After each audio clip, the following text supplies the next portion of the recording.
Hello. Hello. Right now, it's just YouTube and Twitch. How are we? How's everyone doing on YouTube and Twitch?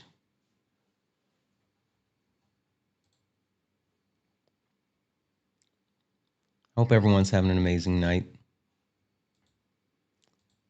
As soon as this actually confirms, then we're going to go ahead and get started.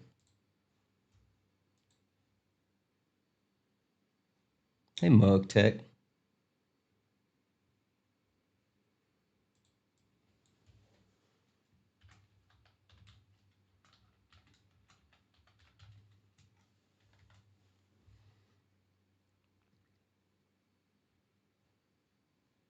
Oh, why did it do that?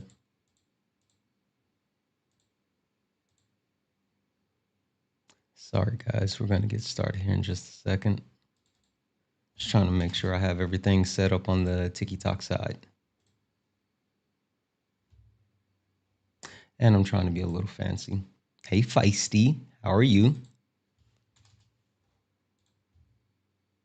Oh, darn it. Guys, I forgot to actually make my video for TikTok real quick. So what I do is I try to post a video. We're getting ready to go live. As a matter of fact, I'm going to do it while you guys can see it.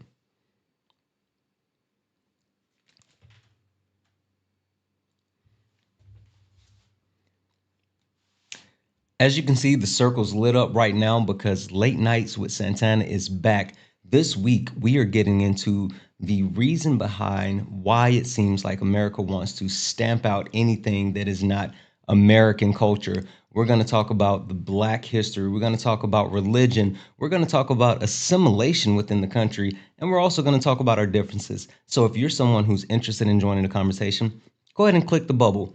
Come in, have a conversation, join the chat, join the panel. This is Late Nights. Everyone gets a voice. So if you are interested in joining this conversation, if you want your voice to be heard, you have to get in here now. And I promise you, everyone will get an opportunity to speak. It's going to be an amazing week. So get in here and join us now.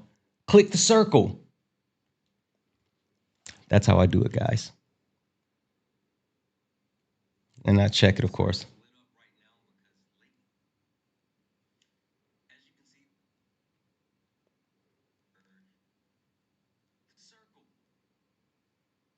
There we go.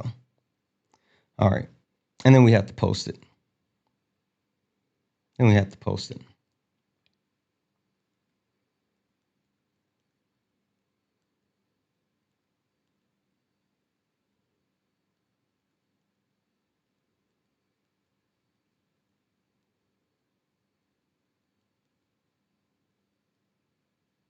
See, only on YouTube and Twitch do you guys get like the behind the scenes look.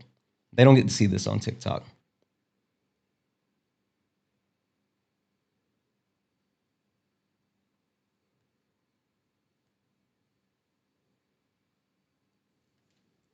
All right, so I got that set. And do one other thing, and then we'll go ahead and get started. YouTube, Twitch, should we go ahead and get started and get people in here and actually get this night going? I think we should. Yes, feisty. YouTube and Twitch, you guys are absolutely civilized. Sometimes the TikTok is not. Sometimes the TikTok is not. All right. But don't tell them I said that. We're going to go ahead and get started. Let's get them in here.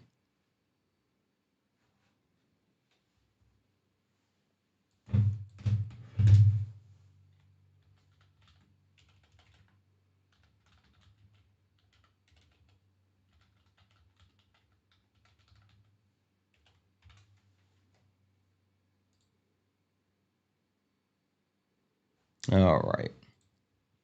We're officially live on the TikToks. We're officially live. And so since we're live,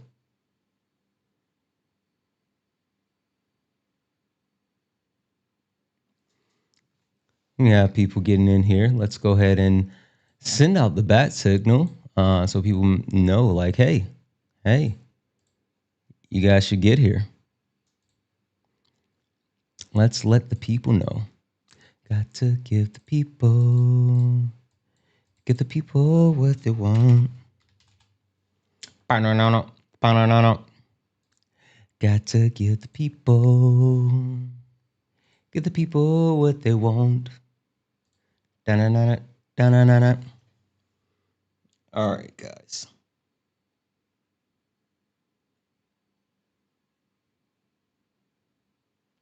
All right. Hello.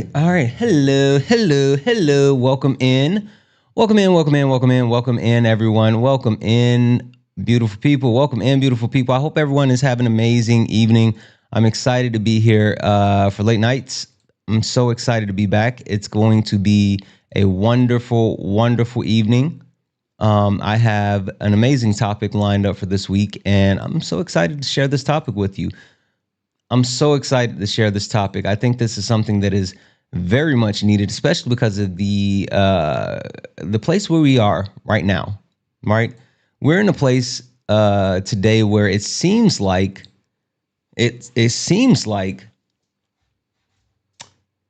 the premise behind having any type of individuality is being completely stomped out, and I think that's an issue. But even more than that being an issue, I think the fact that we can't understand the differences that we hold, it's what makes us better.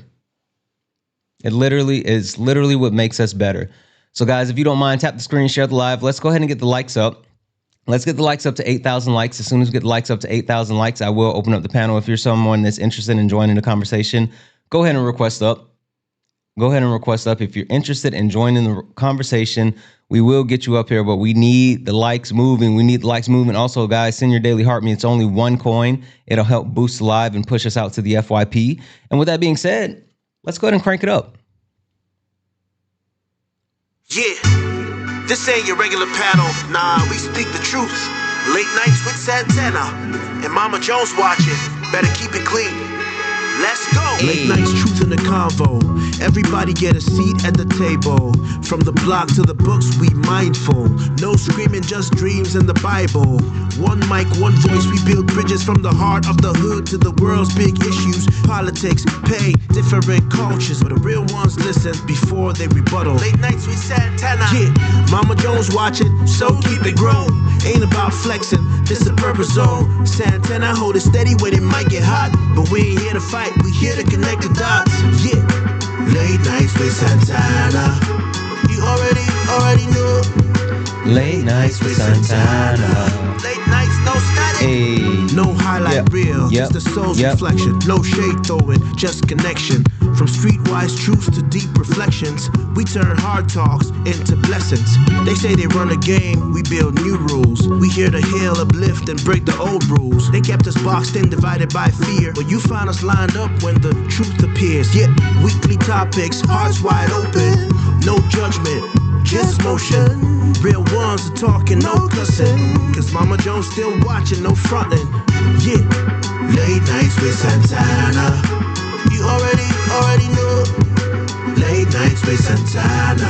Late nights. Hey guys, as we get in, go ahead and send your daily heart me. It's only one coin and it'll help boost the live and push us out to the FYP. Also tap the screen. Let's do all the wonderful things. It might get hot, but we ain't here to fight. We here to connect the dots. Mama Jones watching, so keep it grown. Ain't about flexing, this a purpose zone. Santana hold it steady when it might get hot, but we ain't here to fight. We here to connect the dots. Weekly topics, hearts wide open. No judgment, just motion. Real ones are talking, no cussing. Cause Mama Jones still watching, no fronting. Yeah, late nights with Santana. You already know. Late nights with Santana. Late nights with Santana. You already know. Late nights with Santana. Late nights. Hey. Late nights with Santana. Yup. You already know. Late nights with Santana. Late nights. Welcome in, welcome in, welcome in, everyone. Welcome in, everyone. Welcome in, beautiful people. As we get in, tap, tap, tap the screen, share the live. Let's go ahead and get the likes up. Let's go ahead and get the likes up if you do not mind. I'm going to keep resetting the daily gift goal to these little 1 cent gift goals. It will help push us out to the FYP to get more people in here. And guys, again, remember, this is late nights. This is late nights. What does that mean? That means this is the time for you. Late nights means that every single person gets the opportunity to actually join the conversation. So if you are interested in joining the conversation, then go ahead and get in the box, request up, and I will get you in here and we will start these conversations. And this week on late nights, guys, we're talking about the fact that America wants to erase who for what. And to kind of break it down, I'll give you guys a little bit more information. We're going to talk about my history is Black, which, of course, there's no way that you can talk about the history of America without talking about Black history. I mean, literally, Black people actually built this country. And so that's something that we will get into. But not only that, we want to talk about one nation under God. A lot of people like to say that, oh, America is a quote unquote Christian country, right? And they seem to think that this country was founded on the premise of Christianity. And I think that's something that we have to actually speak about because, I think there's a lot to that. But I don't want to give it away. We also have to talk about the American culture assimilation required. What does that mean? What does that mean? That means that a lot of people feel that if you're going to be here in America, if you're going to be a part of America, if you're going to take a part of this American experience, this experiment, then it's up to you to stow everything else that you brought from your other country just to actually be a part. And I don't know if that's necessary, but we'll find out. And last but not least, we're going to dig into our differences that connect us because, listen, no matter what Pete Hegseth may say, our differences is absolutely our strength. With that being said, if you're interested in joining the panel, go ahead and request up. I will start getting people in here in just a moment. And once we actually get people up on the panel, we'll get rolling. But the biggest thing that I want to make sure that we pull away from this week is understanding that the reason why America is what it is, it's simply because of the people that we have brought in. Now, this is something that I talk about quite often, and so people might have heard me say this before, but America, the Americas, it was actually a country that was stolen land. It was Turtle Island. And it was stolen from indigenous people. It was built on the backs of Black labor, of Black people. And then from that point, it has been maintained by immigrants, whether we talk about Asian immigrants, whether we talk about Irish immigrants, whether we talk about Hispanics today. That's what America is. That's the country that we live in. And for some reason, sometimes people think that, oh, it's not that. It should be a Christian country. It should be a white country. And we're going to talk about all of those things. And again, if you are interested in getting up here, go ahead and request up. And as we get in, please mute yourself. As you get in, please mute yourself. No matter what your actual position is, this is a respectful conversation. And I want to hear from each and every person. Each and every person. While we are getting people in, guys, tap the screen, share the live. Again, I'm going to keep resetting the daily gift goal to these little 1 cent gift goals. Right now, it's the pink heart puffs. If we can knock that out, it'll help push us out to the FYP. And also, it'll allow us to continue to get more people in. And send your daily heart me. Send your daily heart me. It's only 1 coin as well. With that being said, let's go ahead and get started. Short Life, how are you? Good, how are you? Sorry, I was brushing my teeth when I joined, so. Oh, no worries. No worries at all. Short Life, have a question for you. Oh, hold on. Sure, go ahead. All right, perfect. To you, what is American culture? For me in particular, it's my Native American culture. Mm. That's the true, only real American culture. We are the first people. We are resilient. We're still here. And it's the only American culture that I accept. Whenever anyone tries to give colonizer culture as American culture, I refute that almost immediately. Okay. Okay. Perfect. Perfect. Thank you so much. Give me 1 second here. Let's see. I can't really see that well. I'm just gonna call you liberal. Liberal, how are you? How can I make this bigger? Liberal, are you there?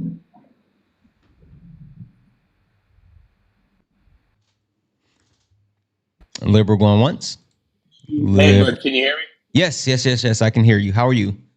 Hey, sorry about that, but my I had to put my headphones in. Dude, I'm doing great. Huge fan of you, by the way. Super glad to be up here. Um, Happy to have you. Thanks, Good, bro. good, good, good. So I was listening to your intro, and I want to Wait, wait, wait. One want to. second before we go too far. There's something that I need from you. What's up? Can you tell me, to you, what is American culture? So I think American culture is an amalgamation of everybody that came here before us. I think that America has been accurately described as a melting pot. We are at our best when we are recognizing and appreciating all the cultures that come here and contribute to what make us us. I'm a big fan of I'm a big fan of like mass amnesty when it comes to immigration issues. For that exact reason, I really do believe that the melting pot idea is what we were founded on, and really what makes us great. Okay. All right. Perfect. Perfect. All right. Give me 1 second here. Let me run through a couple of quick things and then we'll go ahead and get started. With that being said, You got guys, it, man. if anyone else is interested in joining the panel, go ahead and request up. We will get you in here and we will keep things moving. In the meantime, in between time, guys, tap, tap, tap the screen. Let's go ahead and get the likes up. Let's get the likes up to at least 25,000 likes. Also, share the live out. Let's get the shares up. And also, guys, just a reminder for everyone that is on the panel. This is a safe and friendly community. What does that mean? That means that we don't deal with any of the isms, racism, sexism, classism. We also don't do any of the phobias, homophobia, transphobia, none of that. We don't do that on the panel nor in the chat. Speaking of the chat, guys, please, please, please be mindful. Caps are for mods. If you use caps, they will pull my attention away from the conversation into the chat, and we don't want to do that. But guys, please continue to do all the wonderful things. Tap the screen, share the live. And last but not least, we do have a nightly donation goal. The nightly donation goal, if you like to support the live, you can do so. All the pay links are in the link tree in the bio, and it's at Santana Speaks for You. Santana Speaks for You is the best way to support the nightly donation goal. See, we have a few more people here, so we're going to go ahead and get people in, and we're going to do another quick introduction, and then we'll roll on. All right. Just Alpha, how are you? Wait, do you mean Doing just activista? fine. How about you? Wonderful, wonderful. Just Alpha.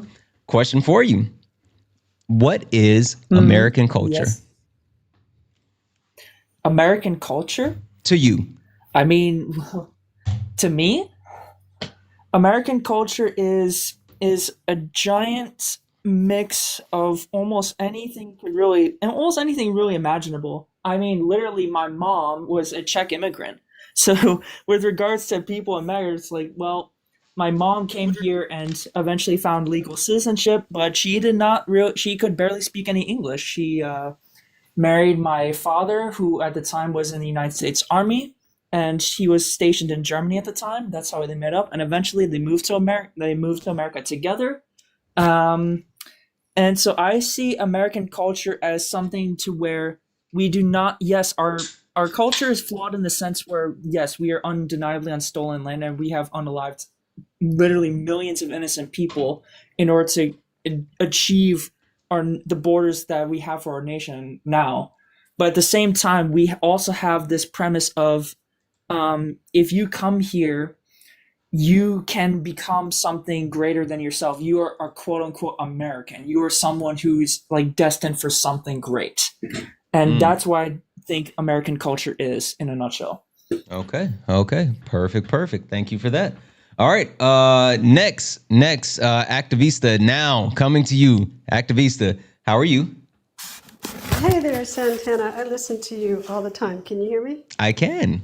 Welcome. Awesome, awesome. I'm Activista. in your state. I've lived in your state for about a year and a half now. Ooh, okay. Activista, can you tell me, to you, what is American culture? This is really complicated because there's the cynical side of me who sees what it is, and then there's the idealistic side of me and how I was raised. I am an Army brat, and just like the person who spoke before, it's a place where you can come and have a dream. You can own a house. You can do all these things. But honestly, I need to, I need to be the voice of the cynical side. And it's a country controlled. It's a country that has many, many, many cultures that have come here and enriched this place and provided all kinds of. They've shared everything about themselves to us, and we've allowed. And we've been able to take those cultural aspects and enjoy them. But ultimately, it's controlled by a paternalistic YT, sorry to be the negative one, YT society. And all the mixes and all the beautiful colors and all the beautiful culture that comes is constrained in that space. Okay. All right. Perfect. Well, in that case, thank you for that. I love that answer, but we'll get into a little bit more in just a second here. All right. 1 second. Is it Anna? How do I say your name? Ayana. Ayana. How are you? I'm well, Santana. How are you? Wonderful. Ayana, to you, what is American culture? American culture to me is secularism. Period. Full stop. All right. I hear you. Perfect. Give me a second here. And last but not least, JC. I'm sorry, it's JC, right? It's Jazzy. Jazzy? Mm-hmm. But instead of the Z's, it's the S? It's an S. It's okay. My name starts with the JAS, but my real name is Jasmine if you want me to call me that. Got it. No. You're fine. Jazzy. What is American culture to you? Sure. So a person who used to have an IEP, to me, American culture is like, how we share a culture. Even though immigrants that moved here and done like most of our jobs, we share like a bunch of culture. I think it's meant to be shared, and our world can be diverse as well. Yeah. I completely agree with that. I definitely think diversity is one of the most amazing things that we have. All right, perfect. No, Give me a I'm second. not underage. Oh, okay. Yeah, I didn't think you were. Chat. Like, thank you all, but I know how to actually screen people, so we're good. All right. With that being said, we're gonna go ahead and get started here. 1 second.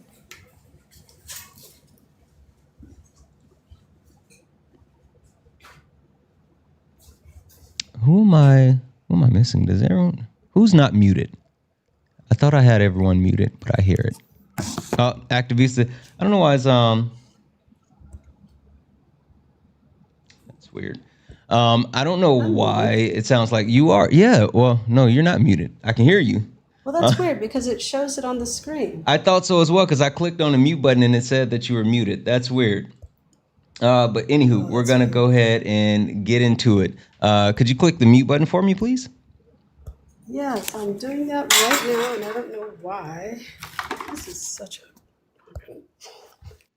Gotcha. Don't worry about it. There we go. All right.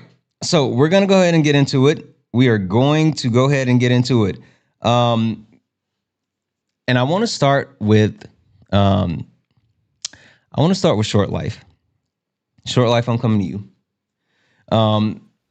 because I know Black history, right? And I'm not going to ask you to speak on Black history, but I would love to hear your thoughts on American culture assimilation. And what I mean by that, as someone who's an indigenous person, someone who this country has actually tried to reshape itself, even though your people were here first.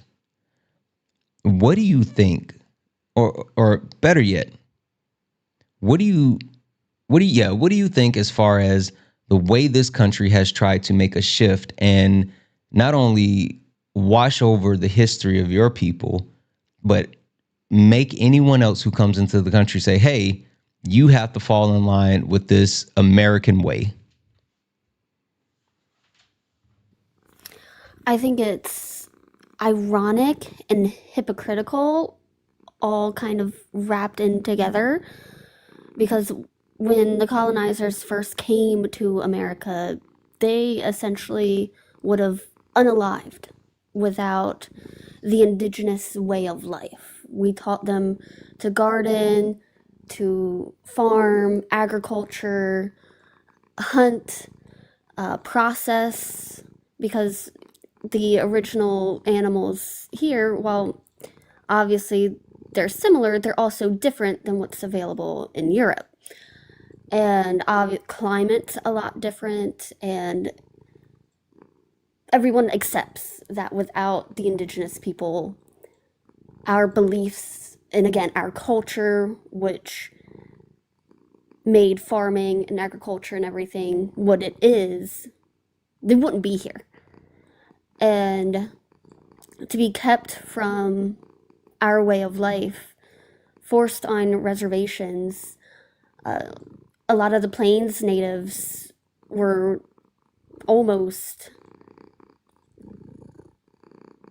completely unalived because we were unable to follow the buffalo and hunt the buffalo. And they actually almost hunted buffalo to extinction. And that was our main source of food in the plains. And but then to just hear as it develops of people having to learn English, which isn't even the first language of this land, it fills me with unexplainable rage. Because like I said, my people were almost completely wiped out for a time. And it's still to this day, the government, especially the government today, don't want to acknowledge what they've done to indigenous people and indigenous tribes, while turn around and saying that our relatives on the southern border don't belong here, when migration and everything, intertribal migration happened with the Southern American people very often. And if anything, most of the people in the government today shouldn't be here, let alone talking about birthright citizenship.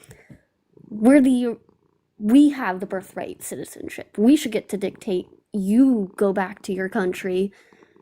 Mr. Orange Man should basically go back to Germany as it is, because that's where his family comes from. I couldn't agree more. And I think that's the interesting point for me, is that a lot of people just miss that. A lot of people miss the fact that when they stand around and they say, well, this country, my ancestors founded this country. No, it's not that. But even more so, I think there's a massive miss as far as what this actual country was founded on, right? And so there's a lot to that. I want to come to liberal, coming to you. So I think that there's a premise behind this country being a Christian nation, right? And the fact that everyone has to actually fall in line with Christ. So first and foremost, I would just ask the question is are you a Christian? And secondly, why do you feel like people think that this country is a quote unquote Christian nation? So I was raised as a Christian. My grandfather was an Episcopalian priest. My father was raised. Both my mother and my father were very involved in the church. They developed a lot of sense of community from it. It was something that they took a lot of comfort in. Right up until, funny enough, right up until I was born, believe it or not, and there's no causation there. It was my parents divorced shortly after I was born, so they stopped going to church in their respective in both their respects. But they both took a lot of comfort from religion. Now, as far as the conception that we are a Christian nation, there is a lot of conversation revolving around the fact that our founding fathers were Christian men. And it's one nation under God is on our currency. It's inextricably linked to our identity as a country. Now, when I think times were simpler, when we weren't so ensconced in political turmoil and we weren't living through what could be construed as like historical instances like every single day. I think that there wasn't as much emphasis on this as there is now. Now, I think that I think that freedom of religion is an important freedom for people to have. I do believe that I am not a religious person. I want to get that out of the way first. But I do respect the notion that Jesus, the people that do believe that Jesus is our Savior who died for our sins, was a person that preached that we should heal the sick, care for the hungry, and always pray in private. That is something that I do respect, and I don't hold it against anybody who wants to practice that kind of faith. I don't think that faith hurts anything. Where I think we have gone astray as a nation is we have allowed religion to creep into civil liberties a little bit too much. I hear all the time that I have a gay family member. And one of the biggest things that I run into when I'm advocating for that person's rights is, oh, well, two people of the same sex cannot be together. That's unholy. They're going to go to hell.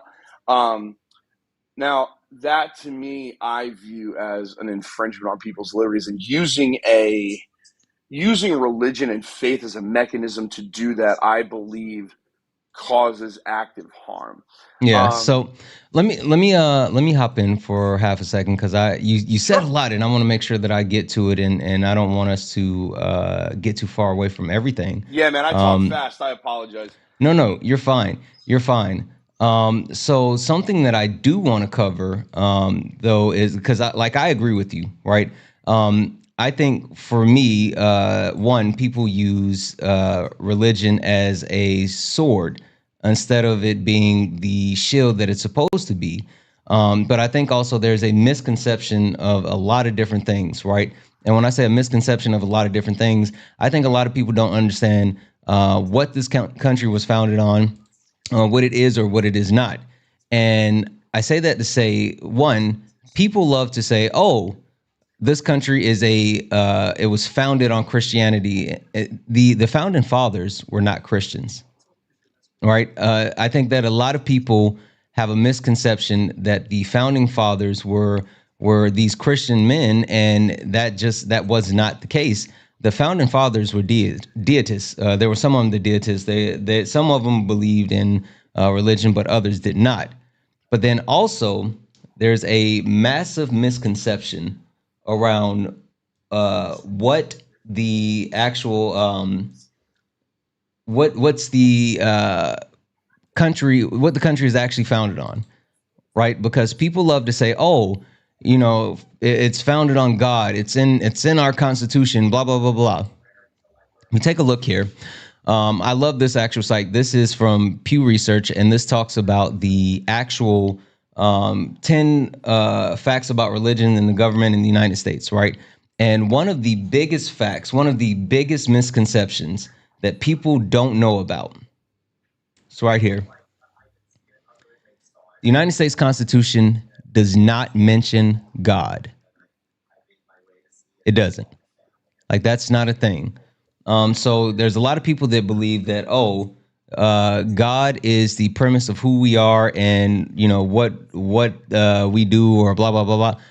It's not in the Constitution, and so I just want to take a moment to call that out, because again, it's something that a lot of people tend to, I don't want to say misunderstand, but Sure. there's a misconception as far as what it is or what it is not. But Sure. hold that thought for just a few minutes, because we're going to keep it moving around. We're going to keep it moving I just around. want to say, thank you for that education, man. That actually, as much as I try to stay up on these things in order to be able to stay engaged, that wasn't something that I personally was particularly aware of. So I really do appreciate the education. Thank you. Also, one other call out: the country was founded on freedom of religion. And so that's why when people say, "Oh, this is a Christian nation," no, this is literally like the founding fathers. Yes, it was about taxation, but also the ability to worship whatever religion you wanted without being pressured into one or the other. All right, perfect. Give me a second here. So I want to come to Activista. Activista, how are you?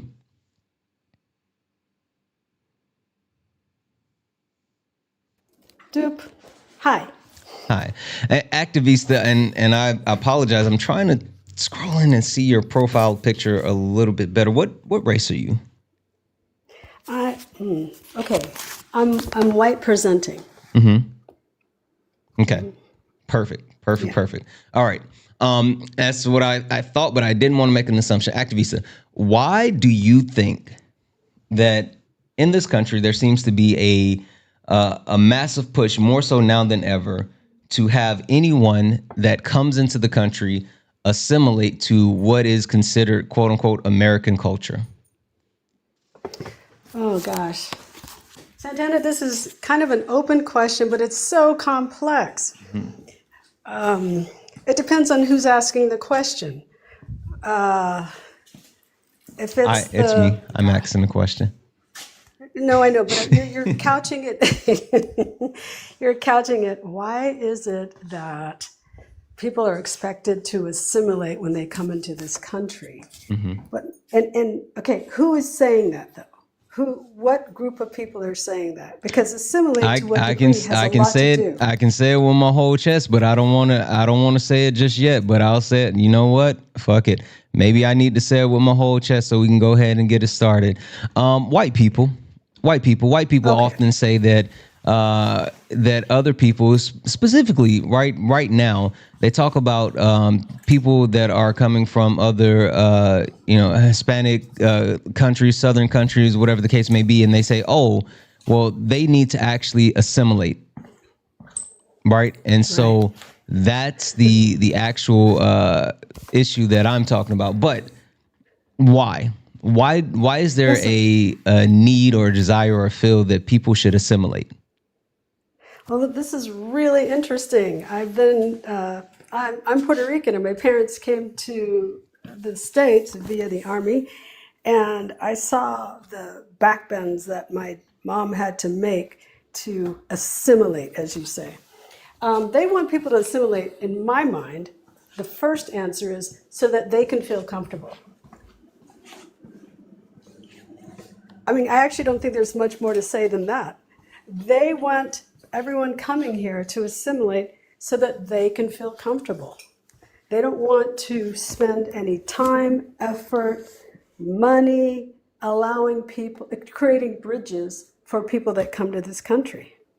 Yeah, I agree. I think that the right to comfort is something that for some reason, certain people feel like they have and should have. And I think that's a misconception.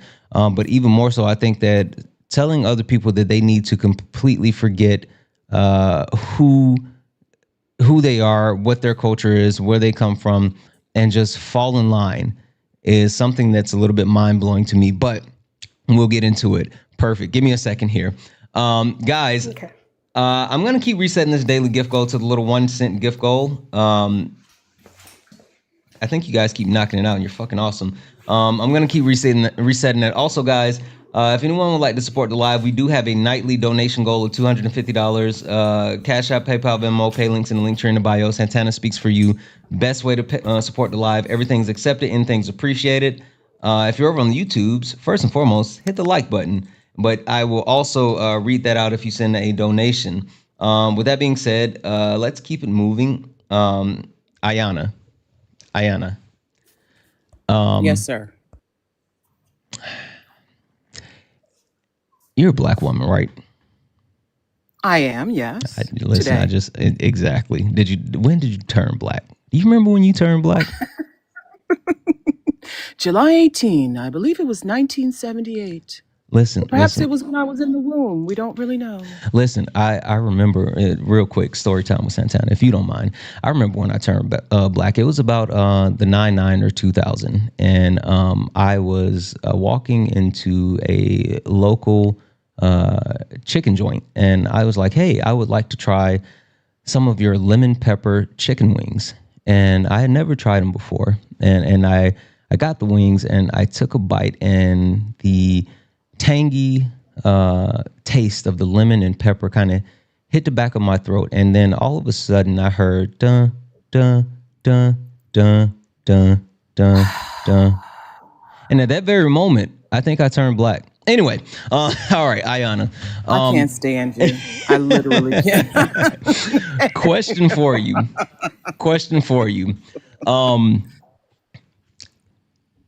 Oh, I know so far we've been talking about like assimilation and how it seems that this country wants to stomp out anything that is not quote unquote American culture. But black people, we have a different perspective because literally, in my opinion, American culture, the only true American culture that there is the culture that black people create. Everything else is imported, right, from different aspects. Now, of course, also indigenous people, that's American culture as well, but they've tried to hide that. But with black people, they've tried to actually take American culture and then repurpose it in multiple ways, whether you talk about our music, whether you talk about our food, whether you talk about our vernacular, all of those different things. So my question for you is, why is it important that we never allow them to whitewash black history? And how do we continue to make sure that everyone knows that without black history, there is no real American history? Wow. Okay. It's important that we do not allow them, that is the non-blacks, to whitewash black history, because the children need to know where these ideas came from. They need to know the origin of the dances, the phrases, the clothes, the manner of dress, the manner of speaking. They need to know who invented the traffic light and the gas mask, and who was the fastest man on earth when the H-man was in office. And they need to know how things came to be. And you can't explain how the significance of the White House being built and being torn down without talking about the contributions of American slaves, right? You can't talk about Washington, D.C. without talking about who helped design Washington, D.C., Benjamin Banneker. You can't talk about anything that has happened in this country, like the banking system and globalization and the healthcare system and the education system, without talking about how it was formed. And that's against the backdrop of American slavery and American racism. Okay, who was the racism against? Black people. Why was it against Black people? And then you have to launch into an entire explanation about the history of Blacks in this country and how we were brought here, or how some of us, migrated here, or how we were, just you have to talk. You cannot talk about American history without talking about the Black things the Black things that we created, the Black things that we brought here. You can't even talk about how some of the I can't even think of the word. Some of the I'm sorry, I have perimenopause and I forget words sometimes. You can't talk I randomly forget words and mess them up all the time. So that's just me. The explorers. You can't talk about the explorers and how they got here without acknowledging that, hey, they got help from some of their Black slaves that they brought to the U.S. with maps and sailing and wind direction and et cetera, et cetera. And some people will go, well, you don't have to make it about race. You can just say it was a person. No, it's important that you know it was a Black person so that you all don't think all of these ideas came from a white person. So we're not constantly having to thank a white person for everything that we have and everything that we are and everything that comes to us. We don't have to constantly do that. No, we can thank a Black person for this thing or that thing, and we can acknowledge that a Black person did it, and that's okay.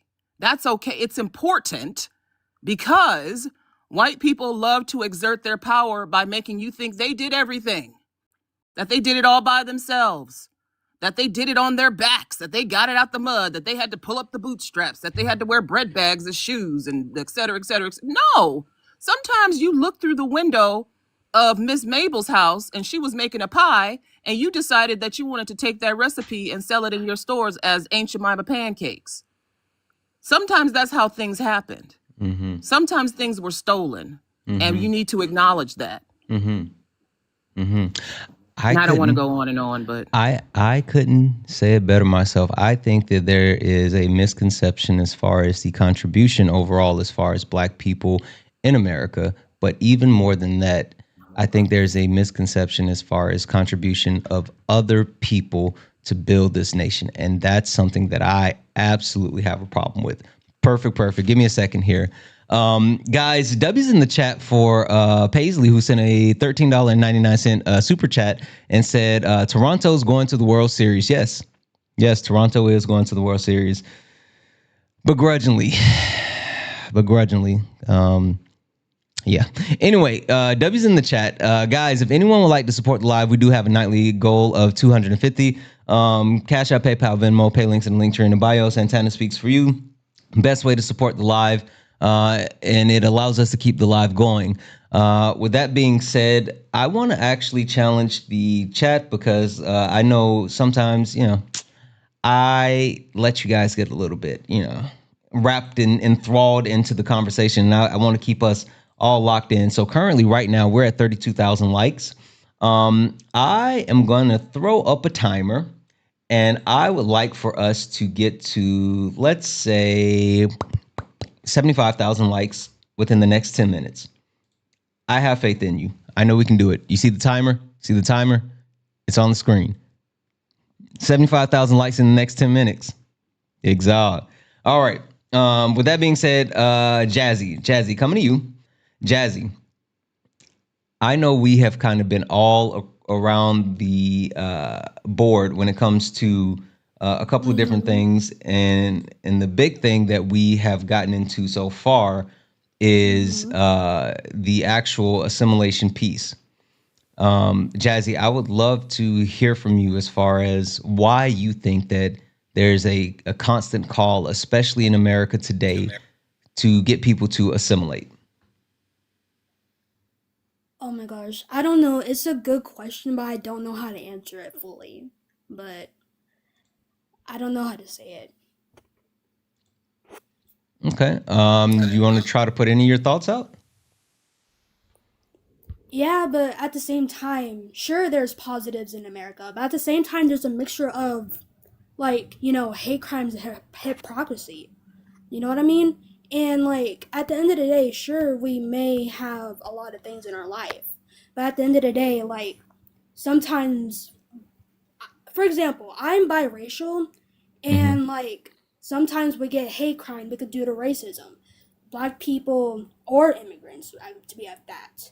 Because sometimes, I don't know, sometimes we may be working hard much as more as others. Yeah, I agree, right? I think that there is a constant I don't know. pressure. I'm sorry if I'm saying this, but this is my first time debating. I'm just scared. Oh, okay. Well, and just an FYI, this isn't a debate, right? This is a Oh, panel I know. discussion. And quick question: what Conversation. year were you born? I'm born in 2006. Okay, how old are you? I'm 19. Okay, all right. Just for the chat, because everyone keeps hearing your voice, and I just wanted them to understand. Yes, guys, we did Yeah, actually. I'm sure I may have a young voice, but that's just how I sound. Exactly. Yeah. No worries. No worries at all. And again, I just want to call this out for everyone that is on the panel, everyone that may be requesting up. Just an FYI, this is not a debate. So if anyone's coming here hoping to actually debate, please keep in mind this is a panel discussion. This is not a debate. Jazzy, coming back to you for a half a second, I would like to know, right? What part of the country do you live in? You don't have to tell me like the specific city, but maybe like your state or at the very least what region. Okay, so the part of the state that I live in is in Texas. You're in okay, perfect. Texas. As we know, there has been a constant focus on the southern border while neglecting, the northern border, other ports of entry, things along those lines. But are you from Texas or do you just live in Texas? I'm born and raised in Texas, actually. Okay, perfect. Can you share with everyone else the influence that the people that come from the southern border, the influence that they have on Texas and the way that it shapes Texas culture? Just give me a second.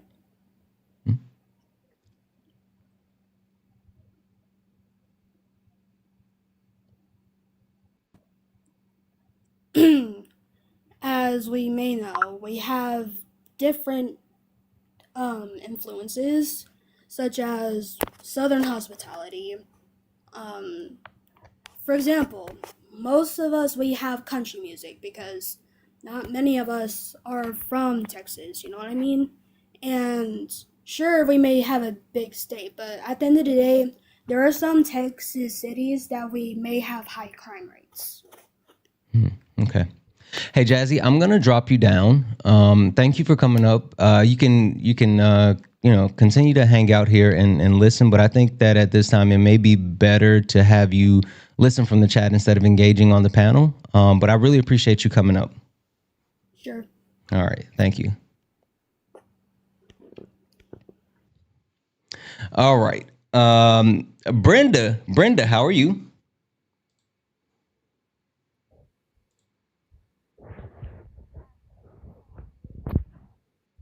Brenda, it seems like you're underwater 50 feet away. How do I fix that? You just did. How are you? I just moved the phone. Thanks. I'm right. good. Thank you. I Wonderful. just recovered from COVID, sadly, for the second time. Yeah. I'm sorry to hear that. All right. That's all right. Brenda, can you share with the people what do you consider to be American culture? Well, sadly, it's not what it should be, as Short Life has stated.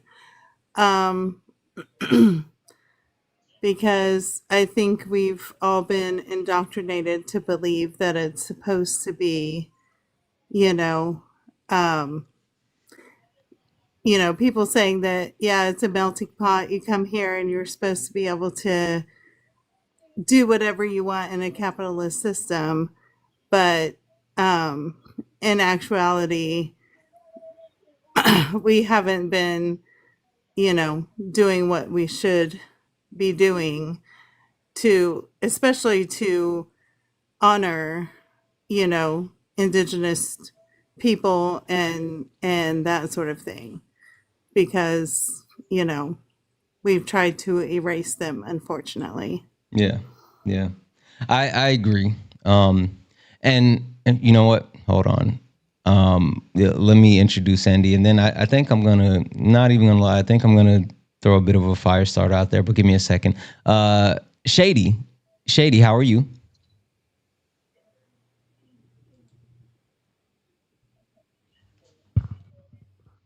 Shady, are you there?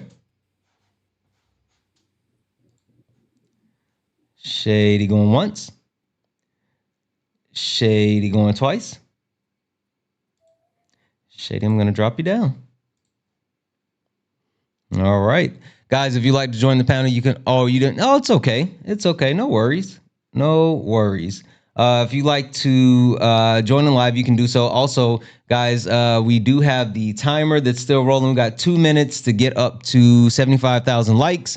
We're like 30,000 likes away. So tap, tap, tap the screen. We will be going to sub only if we don't hit that goal. So, guys, tap the screen. Tap the screen. Also, can we knock out these little pink heart puffs and we'll keep it moving. The TV therapist, how are you? Hey, can you hear me? Yes, I can. How are you? I'm doing all right. How you doing, Santana? Wonderful, wonderful. Can you tell me to you, what is American culture? American culture is a blend of a lot of different cultures. American culture is split between perspectives because on one hand, there is a world of American culture where it's, oh, you can have the American dream. If you work hard, pull yourself up by the bootstraps, you can get an education, you can get a house with a white picket fence, and you'll be all right. And then there's the other culture. It's just like, so we're going to cover up the oppression, the systemic racism, homelessness, the healthcare disparities, and the national level of public education is failing our children because we are below reading level. So it's probably important. Oh, you're cutting out a little bit. Oh, are you still there? Okay. Oh, well, okay. All right. I'm gonna come back to you. I'm gonna come back to you because, and that's sad because you were cooking, but your mic is cutting in and out. Your mic's cutting in and out. So I want to actually push the thought process of the people that's currently on the panel because I feel like we're having a little bit of a slow start, and I think that's because I wanted to kind of let. Oh, I'm cutting in and out as well. I think there's an issue with TikTok because someone was saying that the screen was freezing, and I saw it freezing on my other phone. I saw it freezing on my other phone, but I looked on like the YouTubes and TikToks, and it wasn't. There's no issues there, and I'm streaming, through that. So everything else seems to be good. So yeah, I think it might be the TikToks. But if you're on TikTok, just swipe out and then come back in, and it fixes it. So I think there's an actual issue with TikTok, not necessarily the stream. So with that being said, a bit of a fire starter. American culture is a culture of violence. American culture is a culture of racism, sexism, classism. American culture is a culture that worships assault weapons and devalues human life. In my opinion, America only wants white culture, white America, specifically because there is an entitlement because of the quote unquote white founders. But without the black and brown indigenous people, without the Asian people, without every other race and culture coming into the country, then this country has nothing to stand on its own. there's a misconception around American exceptionalism. People, for some reason, think that, well, just because we're America, we're the best. Not understanding that this country not only oppresses its people, but it actually harms its people when you talk about the healthcare system. It harms its people when you talk about the lack to education. It harms its people when it talks about the lack of opportunity for upward mobility. The ultra wealthy sit at the top of the country, and they continue to progress as the working class continues to expand, and those people and people in below are pushed more into poverty. So American culture is capitalism.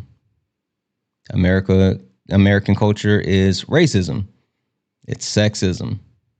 American culture is not beneficial to all Americans. And that's the problem. The reason why I say that my history is Black, and I think there's a real need to continue to make sure that we're always reminded of Black history.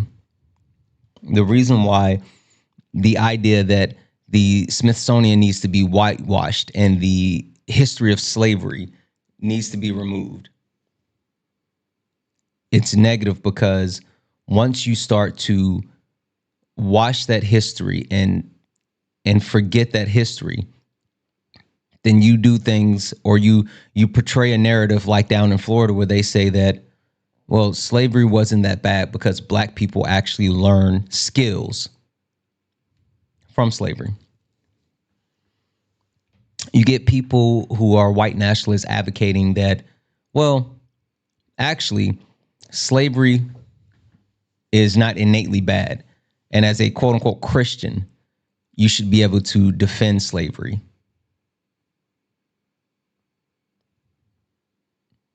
Using the premise of Christianity to uphold white supremacy. And that's an issue within the country. That's a massive issue within the US, and that's something that I want to get into. So, going to swing it back around one more time, and short life. I would love to hear from you and your premise or your thoughts behind the connection between religion and white nationalism and how they're using this to try to stomp out everyone that's not a white Christian in America. Well, it kind of starts with the belief that Jesus was a white man because he has a sense of superiority. Again, white nationalists believe this.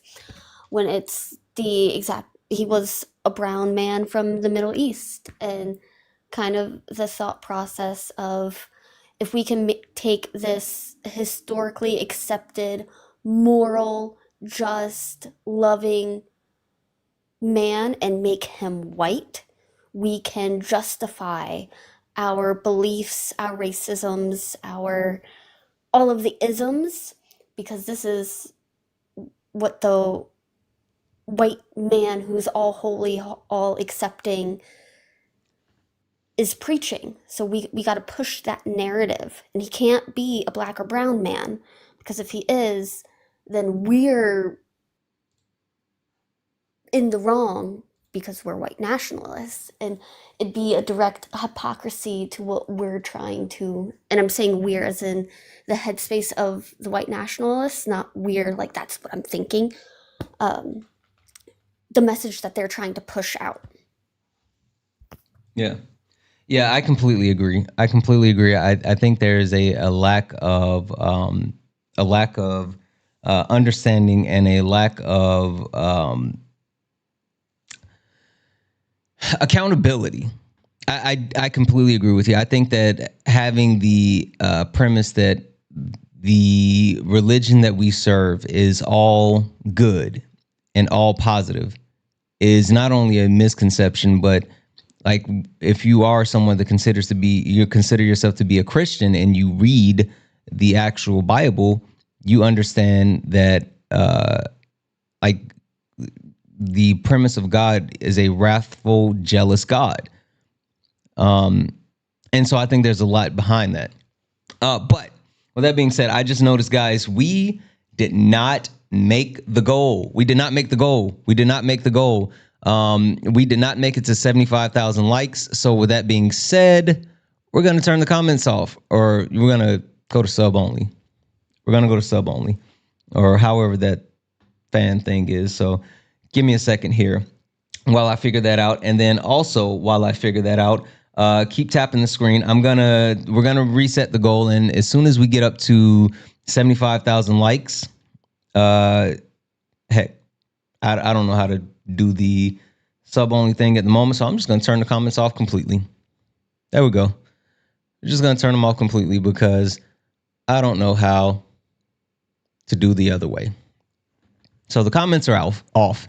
Guys, tap the screen. Let's go ahead and get up to 75,000 likes. As soon as we're at 75,000 likes, I will turn the comments back on. Also, if anyone would like to support the live, you can do so. Cash App, PayPal, Venmo. Santana Speaks for You is the best way to support the live. It keeps us able to host these lives here on late nights. Everything is accepted, anything's appreciated. All right. Activista, I want to come back to you. Because you said something that's quite interesting to me.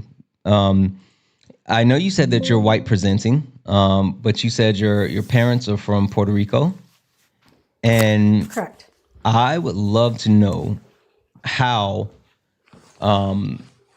you being an American citizen, but someone, or at least your parents at this current time, being looked at as less than and not necessarily an American citizen, right? You talk about like the way that certain people have completely lost their minds about Bad Bunny being the headliner of the upcoming Super Bowl. I would love to hear your thoughts around why so many people, and specifically white people like Turning Point USA, have made a conscious decision to counter program when you talk about Bad Bunny, who is an American from Puerto Rico, and they're protesting that as if it's a foreigner. Yeah.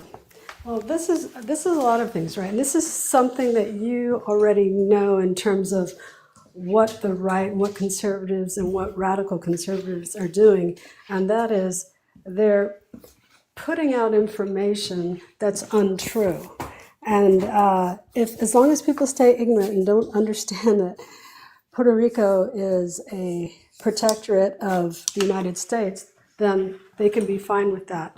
But if they know the truth, or they're paying attention to the fact that we're part of the United States, we're just not a state, then they can't find yet another thing to hold up their white supremacist behavior.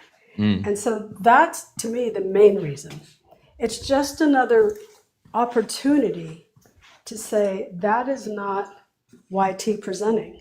That's not, if you're not a YT male in the United States, you're not American in the mainstream view of this United States. So they perceive Bad Bunny as not being that. So it's held up by ignorance, and it's held up by people who want to use the ignorant to maintain this ideology.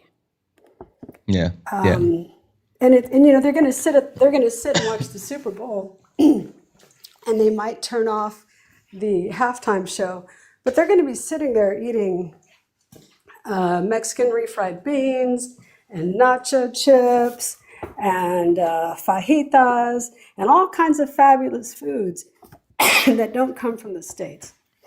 So, and don't originate culturally from the United States. It's just another tool to hold up white supremacy. Yeah, I completely agree. And I think the sad part about this is because we do talk about like American exceptionalism and American excellence, and the premise behind like America being the best at something. And then you have someone who should be embraced like Bad Bunny, right? The fact that he is a worldwide artist, someone who is breaking records and someone who is literally a trendsetter across the board. But for some reason, since he is not a white man, he is not accepted within his own country the way that he's accepted around the world. And it's super interesting. Right. And also, I think there's a notion behind protesting Bad Bunny because for those who may not know, Bad Bunny has a world tour currently, and Bad Bunny specifically is not coming to the United States to perform.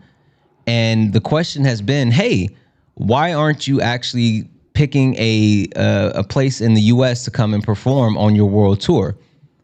And Bad Bunny actually put it out and said, why would I actually, come to the United States and do a tour around the United States where the majority of my fan base is going to be, Latino, and they're going to set up ICE agents outside of my concerts to take away my people.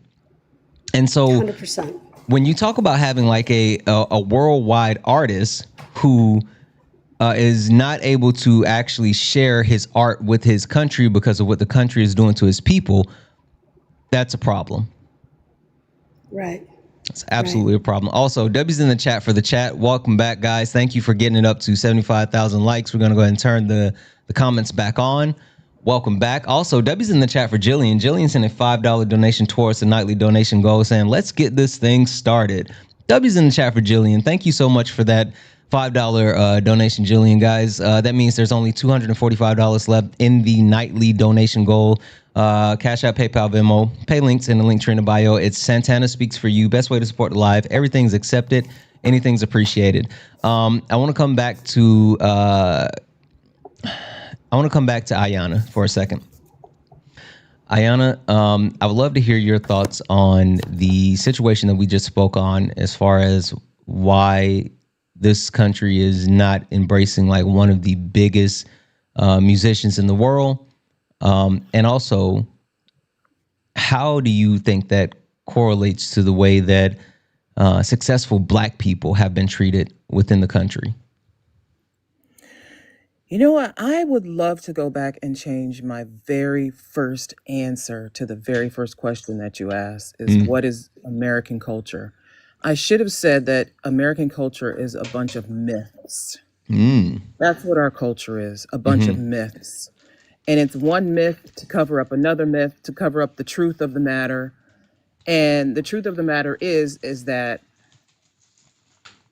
people in power who hold the most power in this country want others, outsiders, insiders to view this country in a particular way, to view it as the pristine Christian nation founded on Judeo-Christian values. How many times have you heard that Judeo-Christian values foundation myth?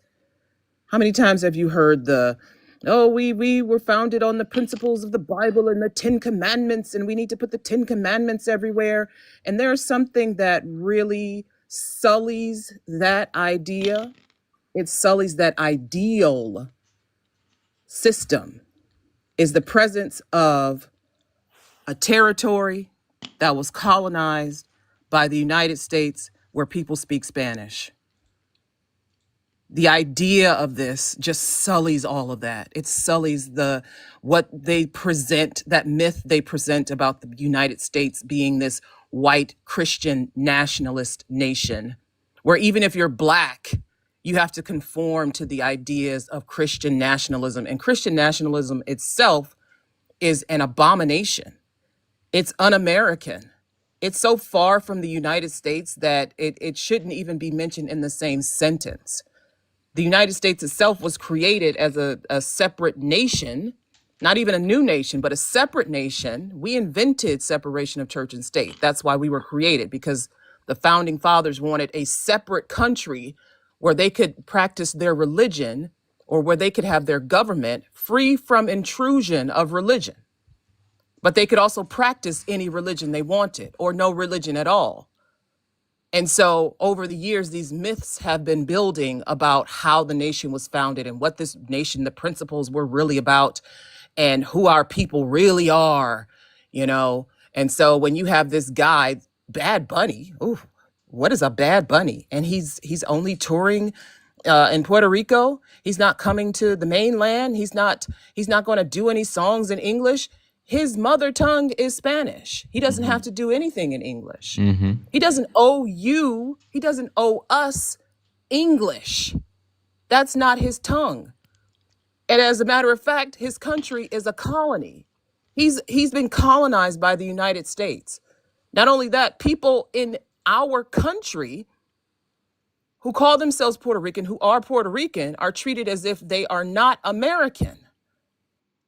And for why? Because they may not even have a different skin color. They may even speak English fluently. One of my neighbors is Puerto Rican. She speaks English fluently. You can't really tell if she's Puerto Rican or white. It doesn't really matter. If ICE sees her and a white woman and hears her speaking Spanish, they're going to approach her. It's the myths that cover up the myths that cover up the truth of the matter, is that they want this place to look like one thing, to value one thing, to promote one thing. And if you sully that in any way, you must be rejected. And I land my plane. I know that's right. All right, we have a new person on the panel, Michael. Michael, how are you?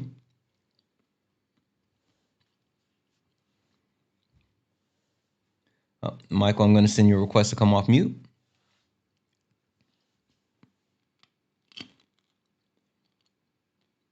Michael going once.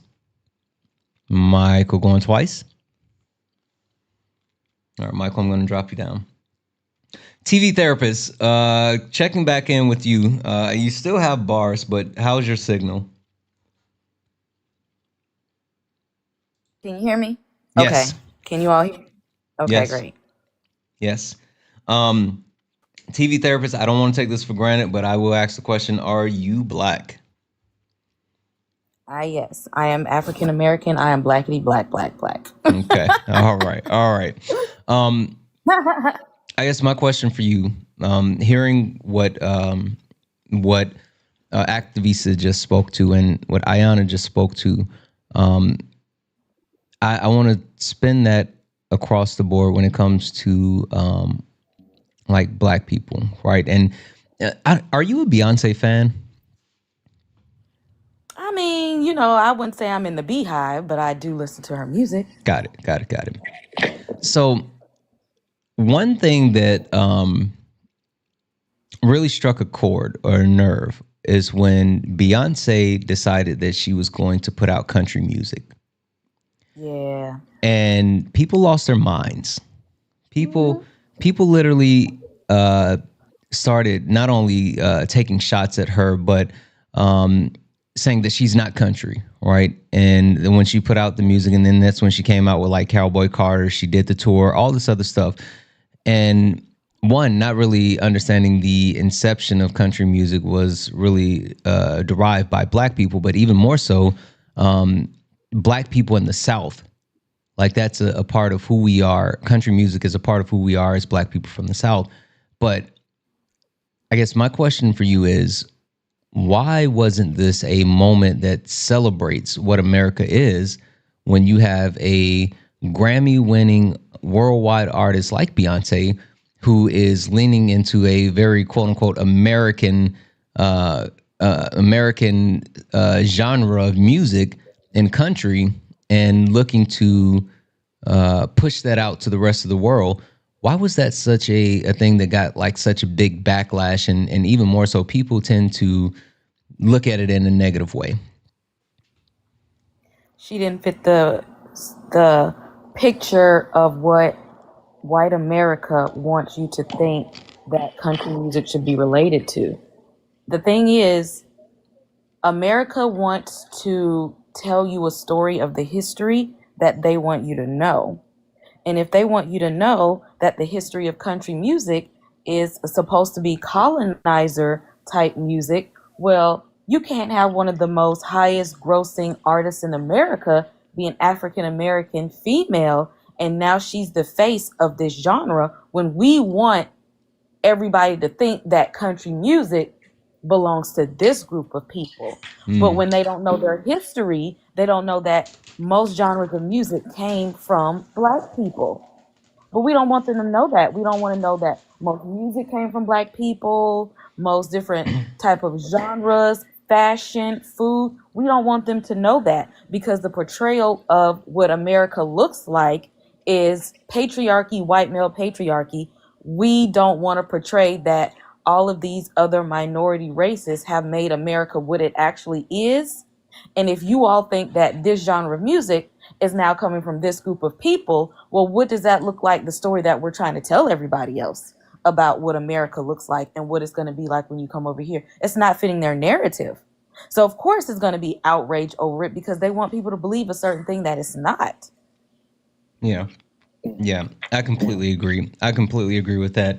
I think there is a sense of not being able to control what people think is acceptable. Whether you talk about like beauty standards, whether you talk about vernacular, whether you talk about all of those other things. And it seems like when Black people are the face of those things and portray those things, then it ends up being something that people protest or they feel negative about or whatever the case may be. But then when you talk about the actual appropriation of those things, like that becomes a completely different thing. So yeah, I 100% agree. With that being said, welcome in Parker Raid. Welcome in Parker Raid. Guys, as we get here, tap the screen, share the live. Let's go ahead and get the likes up to 125,000 likes. Also, if we can knock out the daily gift goal, that'll be awesome. Also, we still have $245 left in the daily donation goal. Cash App, PayPal, Venmo, all the pay links are in the link tree in the bio. Santana Speaks for You is the best way to support the live. Everything's accepted and things appreciated. And last but not least, if you're interested in joining the conversation, go ahead and request up. This is Late Nights with Santana. This is not sparring. This is not a debate. This is a panel discussion. And since this is a panel discussion, everyone is welcome. We are not looking for quote unquote opposition. We're only looking for people that are interested in engaging in an actual conversation. I saw someone in the request. I don't see the person anymore, but I did see them in the chat. And I just want to make sure that any and everyone knows that once you get up here, again, this is a panel discussion. We go one at a time. There will be no steamrolling. There will be no jumping in and over talking people or whatever the case may be. So even if you disagree with something that's being said, sure, come up. You'll get a chance to actually speak on it, but we won't have the actual back and forth or over talking or anything like that. We don't do that here at Late Night. So just wanted to make sure I level set and made sure that everyone understood that. That being said, Noah, welcome in. How are you? Yo, I'm doing well. How are you doing? Wonderful, wonderful. Noah, can you tell the people, to you, what is American culture? Ooh, that's a tough question. Mm-hmm. I don't think it's like reducible to one thing, of course. And I think, I was thinking of the prompt that you put up. And I think America is interesting because it's full of a bunch of contradictions. But I think in terms of like what I've heard in the conversation and stuff, it's interesting because, of course, this country, like, and its culture only emerges through like colonial encounters, transatlantic slave trade, all these things, right, are essential to the formation of American culture. And so, of course, there's been tons of like cultural exchange and difference within the U.S. because of these like encounters and historical events. But also the type of thing I heard y'all talking about Bad Bunny. And I think if you look at this country's history with immigration, like we've always been extremely xenophobic and we've had insane like racialized quotas with regards to immigration. So I'm not like super surprised in terms of the moment that we find ourselves in.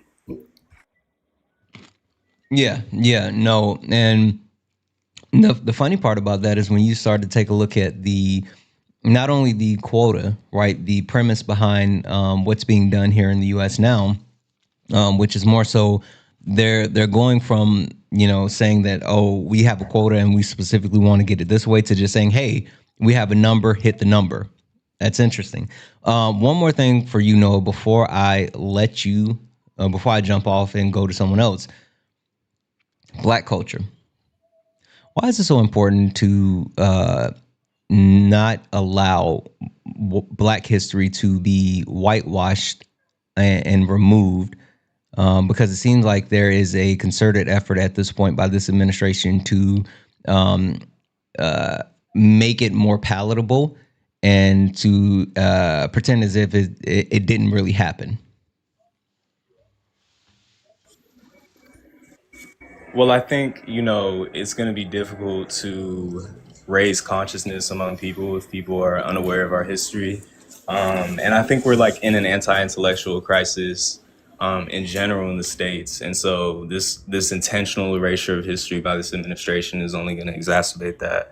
But I also think like even prior to this administration, I would say that I think Black people are pretty divorced from our intellectual and political history in general. And so I'm definitely disheartened to see, again, the erasure that you're speaking to. But I think about this a lot when I discuss things like just like the Black Panther Party. Like, I don't think people are very clear on the ideologies and the histories of the Black radical tradition. And I think it's urgent to be versed in those histories because I think we can look to a lot of those things to understand how to deal with the current moment that we're in. I agree. All right.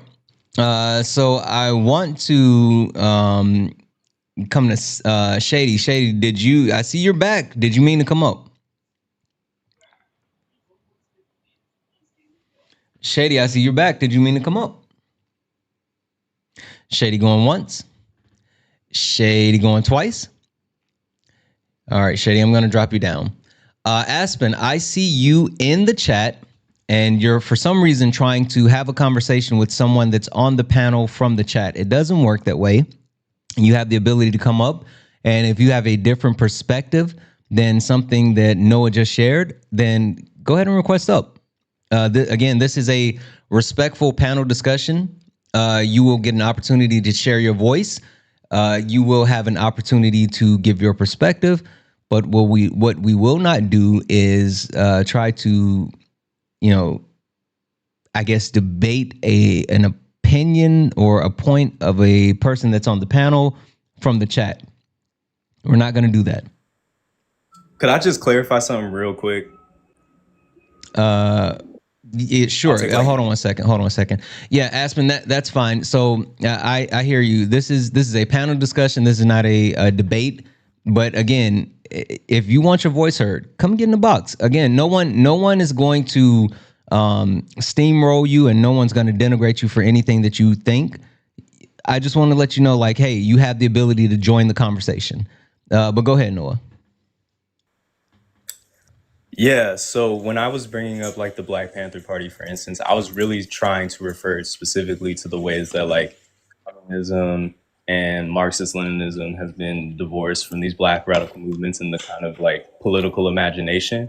And I'm Black, talk to Black people in my family about this stuff, and most of the people I know in my life are Black, so I'm not projecting that generally people don't know history, but I do think there's been an intentional kind of erasure and sanitizing of these like political movements and figures in service of this greater like McCarthyist anti-communist project that the United States is like built on. Yeah, I agree. W's in the chat for Feisty. Feisty sent 5 membership subs over on the YouTube. W's in the chat for Feisty. Thank you so much for that, Feisty. You're fucking awesome. Guys, let's keep tapping the screen. Let's go ahead and get the likes up to 150,000 likes. Also, again, we still have $245 left in the nightly donation goal, and we will keep it moving. Brenda, I want to come back to you because we've said a lot so far, and I would love to understand like your premise behind Black history in America, more so not necessarily speaking on Black history, but why do you think there is a concerted effort at this moment to whitewash Black history?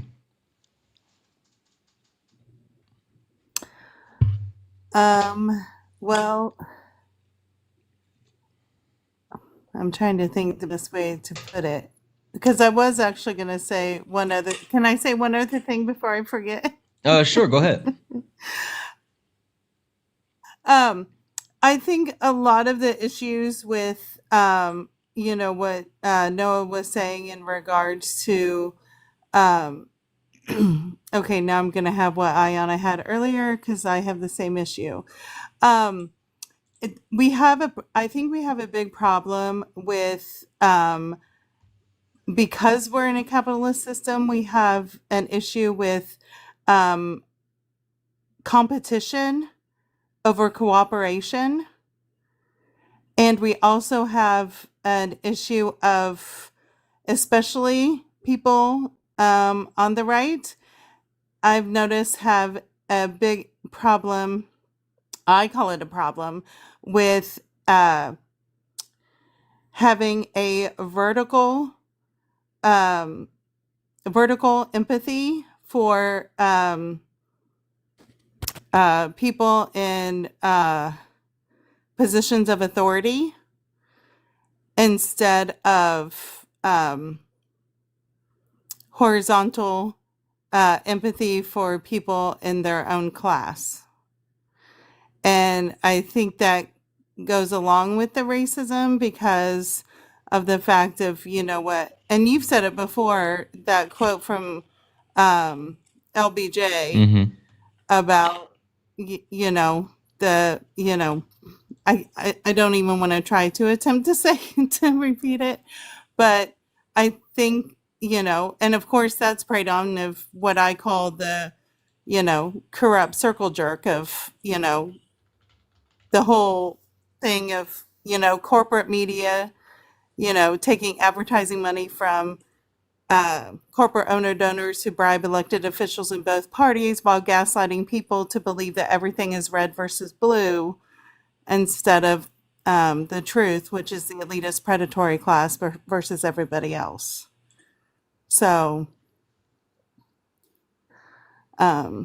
it's all intertwined, in my opinion. Yeah, no. I completely agree. I think that there's a whole misconception as far as like how things are or um, where energy and attention should be focused. And I think like we're missing out on that. And so specifically, let's see here. Hope you guys can see it. There we go. Uh, I tell you what's at the bottom of it.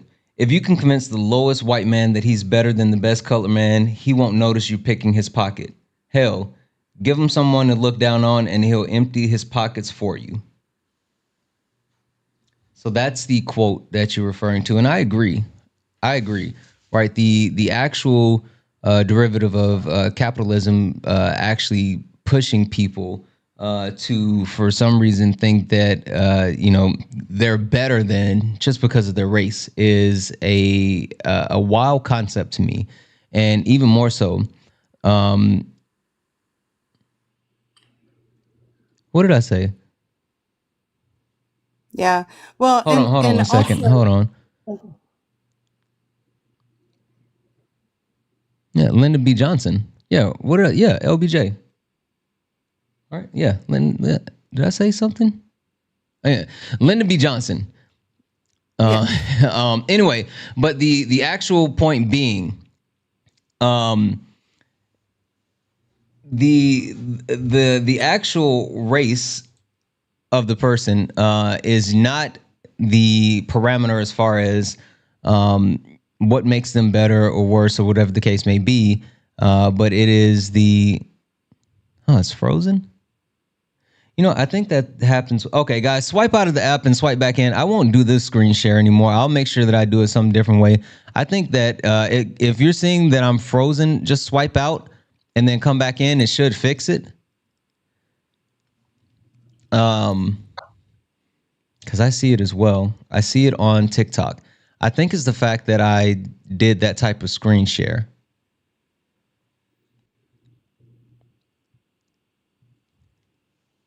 Hold on. It's frozen on TikTok, but it's not frozen on YouTube or. You're good now, for me anyway. Okay. That's so weird. That's so weird. I apologize, guys. I apologize. I absolutely apologize. You should. Yep. Maybe I should not use that specific screen share again, and so I'll make sure that I don't. Live and learn. Yeah. But to that point, the premise behind giving the false dichotomy that your race makes you better, but then also I think it's the premise that we're separated in that way. But anyway, coming back to you, Brenda, I would love to hear, why do you think there is an attack or a premise of specifically white nationalists wanting to sane wash or erase Black history? It's frozen again. I see that. Yep. Well, I would say that more and more they don't like the fact that, that's the whole great replacement theory or whatever they call it, thinking that they're, somehow going to be erased and stuff like that. So I it's really disgusting. But then again, and I think I've told you before how my brother doesn't believe that there's racism, which makes me sick to my stomach that I'm like, yeah, I understand we grew up in the same household, but I'm like, how did I get in the same household with somebody like that? I just don't get it. But not that I, do find stuff that I have to work through, and your panel has helped me before, which I really appreciate. Um, but also, and I don't know if you've ever heard this phrase, and I think I've typed it before, but I always type such long, long comments to you that I think it's hard for you to read it all together. But ever since the CK incident,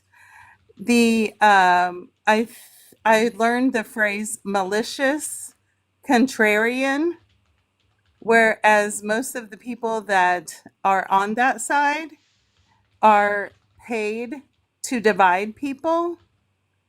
And of course, unfortunately, there are, people of color that, Black people like CO who, want to get in on that money, because, it's good money. And there's more people, on that side that want to divide us, than bring us together, unfortunately. So, Yeah.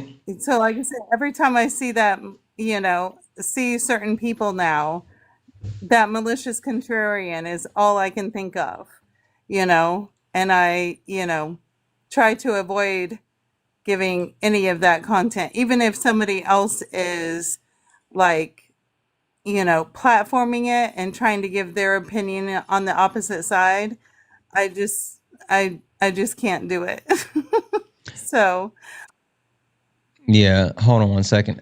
Chat, again, I think you guys may be a little bit confused as far as what's happening here because you're used to other spaces, but we don't do that in our space. Be respectful or you can leave. I have no interest in anyone in the comments being snarky towards anyone that's on the panel. So either keep it cute or keep it on mute. Period. Like I said. But yeah, I definitely agree. I think that's some of it, but I think there's so much more.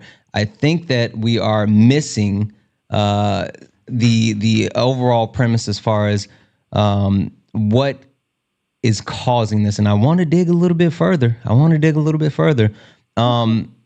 come back to short life. I want to come back to you. Why do you think that? And I know we talked about religion, right? But I would love to hear your premise behind why the religion has been the driving force behind the assimilation and how that has continue to affect not only like your people, but Black people and, you know, Hispanic people as well? Oh, that's kind of a hard question to It is. answer. um, we kind of always think that it kind of comes from a place of superiority, that, they have to have the right and the correct religion. Like, they have to be correct. And that's the religion that they came with, some form of Christianity, whether it was, um, sorry, drawing a blank. There's so many different sects of Christianity that they all just kind of blend together. But like, they colonized Ireland, Scotland with the religious beliefs, the Christian religious beliefs, and then they moved to other European countries, and then they moved to the North and South America with the Christian belief. And I think it just comes from the thought process that we're white, we're right, it has to be our religion. Mm. And if you don't accept that, if you don't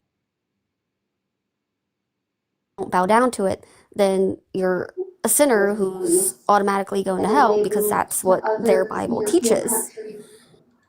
And that's it also just they use their Bible to justify what they've done to our people, because they'll find any religious text, or sorry, I can't think of the word of what it is right now, to justify, to find means to justify their behavior upon other people. Yeah, yeah, I completely agree, and I think that's exactly what it is. And again, I know I've said this like over and over and over, but it's the premise behind using religion as a sword instead of a shield. And whether we talk about the Crusades, whether we talk about the Roman Catholic Church, whether we talk about Southern Christianity, right? Whether we talk about the the boogeyman that they use now as far as Sharia law, or we talk about the complete erasure of like the spirit and the nature that indigenous people look to. It seems to be that there's a focal point of Christianity, and that Christianity has to be right, and that Christianity has to be at the root of what's happening in order for this country to be successful. And I just completely disagree with that. I disagree with it in so many ways, because there's so many other people of practicing, non-practicing, people that don't have that premise of religion, but do have that premise as far as just being a good person.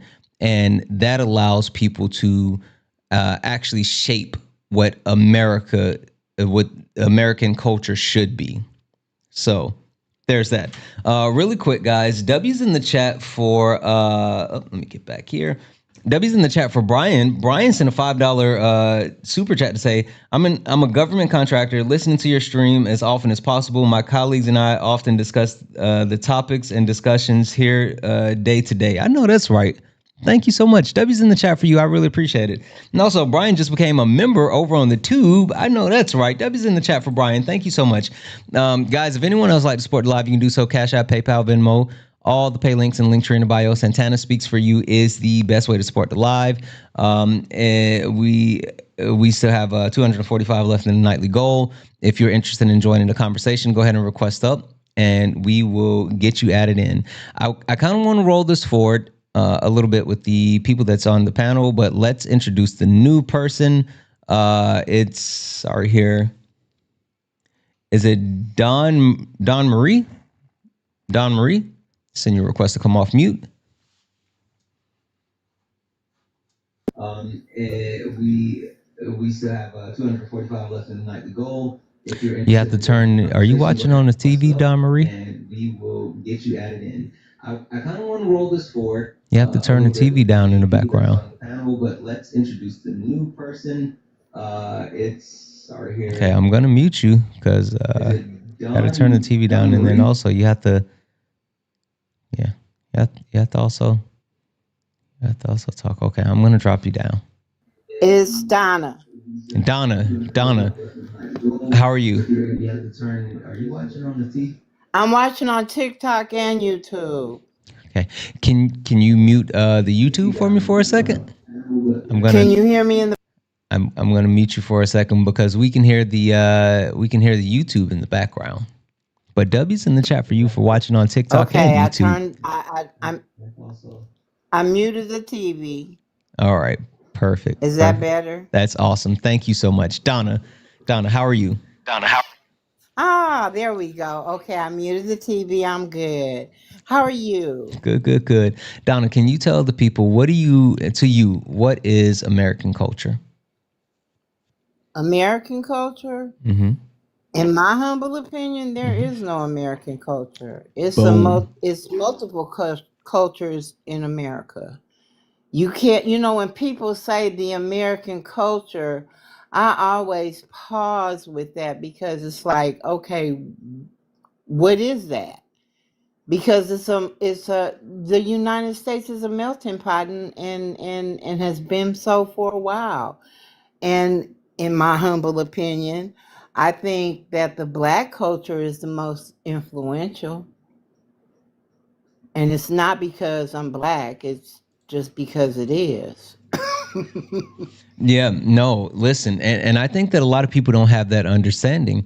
Well, and so roll it forward, Donna. Why do you think that if Black culture has had such an influential part of what American culture can be considered, why is it that it seems like at every opportunity where Black culture starts to thrive, it's either stomped out or it's repackaged and repurposed with a white face? Because as my dad told me, we were never supposed to thrive. And my dad was born in the early 30s and raised in New Orleans, Louisiana. And his parents were biracial, which were against the law. My grandfather was white and my grandmother was Black. And he said we were never supposed to thrive. And because we did, and every time that they knocked us down, we shook it off and got back up, it pissed them off.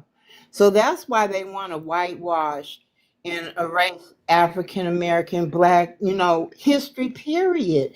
It's a threat to them. It's a threat for what they stand for. Because they have consistently since 1,000 years ago tried to prove that white people were better than us. But why did they enslave us? And why did they do the things? Because it's almost like I'm at a loss of words because first of all, I'm nervous that I just got up. But I'm glad that you're here. But it's like they used us for what they wanted us for, and then when we got smart enough to realize that we had power and we fought against the system and how much we progressed in the 60s and 70s, the whitewashing never went away, Santana. It just went to the back closet where they met in closed door meetings and trying to figure out, okay, they didn't got too smart and they didn't they getting educated at top schools, the whole 9 yards. That was a threat to them and what they stand for. Yeah. So what else choice do they have but to try and whitewash and erase our history? And it didn't make it any better as far as the closeted ones were concerned when we started taking Confederate stuff down and saying that, it's the same game Donald Trump is playing. We gonna pay him back. They took down our Confederate stuff, so we gonna dismiss Black history. Mm, okay. Okay. I agree. I agree. I agree. I agree. I think that the premise behind trying to get rid of it is multifaceted. I think multiple people hit on the point that like it's trying to be able to claim uh, progression that wasn't created by non-white people. I think there's a premise as well as far as trying to sane wash the history of this country, the blood-stained history of this country. But then also, I think that honestly, yeah, I do agree it's a tick for tat thing as well, right? I mean, like we understand that most of these Confederate monuments and statues did not start to come up until after the Civil Rights Act was passed. Right. But then, even more so than that, I think it's a prelude, Donna. Donna, I think they're trying to set us up to regress more, and the quote is, if you don't know your history, you're doomed to repeat it. I think that's what's happening. They're trying to set us up to be able to put us back in a place where all people aren't quote unquote equal, which we understand that all people aren't equal here in America today anyway. But I think they're trying to make everyone else less than. I agree. And it has made me even more appreciative and stronger in telling the stories that I've heard from my older generation that were free and telling stories about what it was like living through Jim Crow and explaining this to my grandkids so that the younger generation understands that this is not new.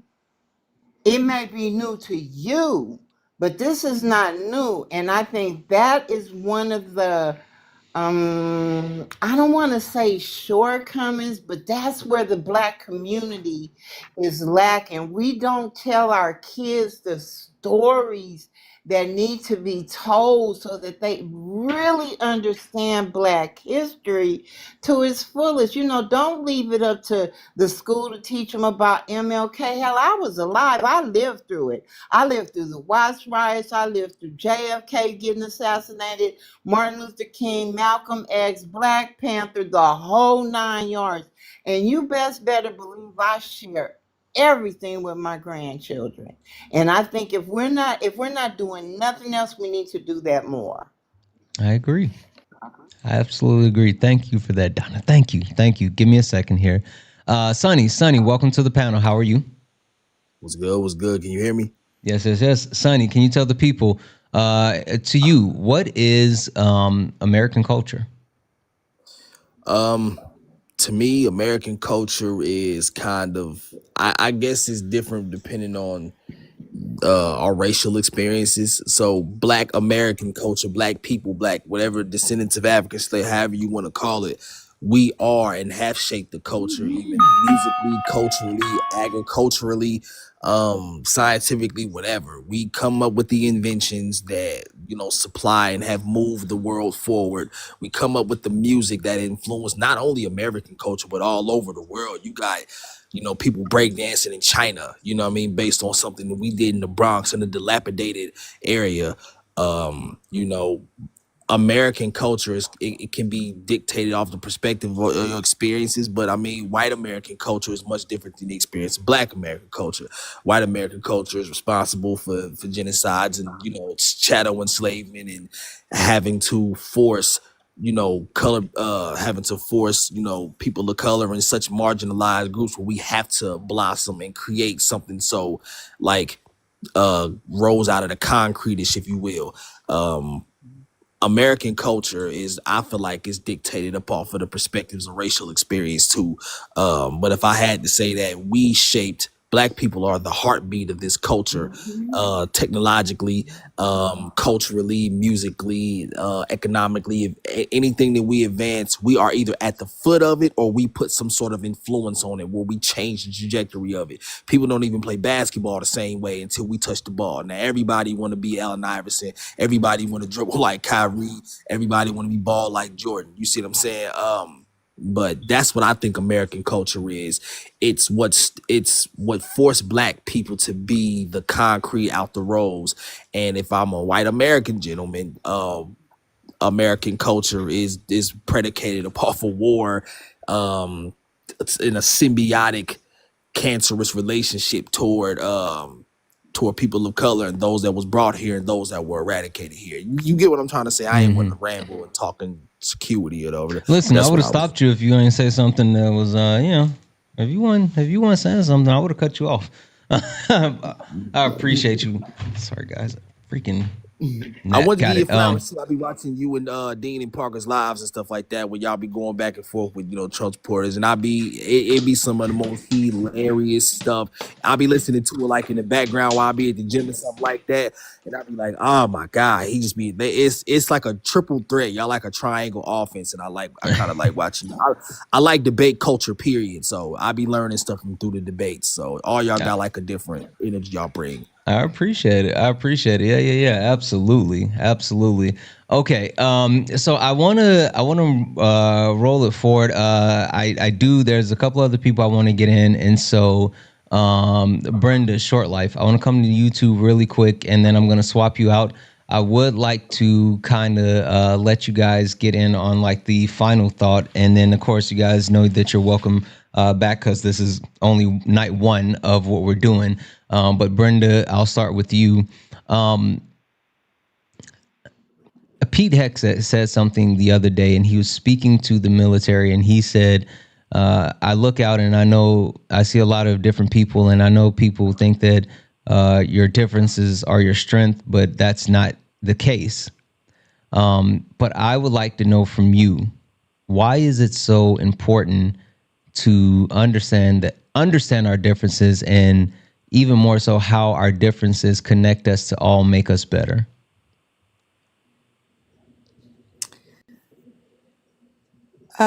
Because not only have we had different experiences, you know, due to things such as our, skin color and cultures and that sort of thing, but we all bring, different ideas and that sort of thing to the table.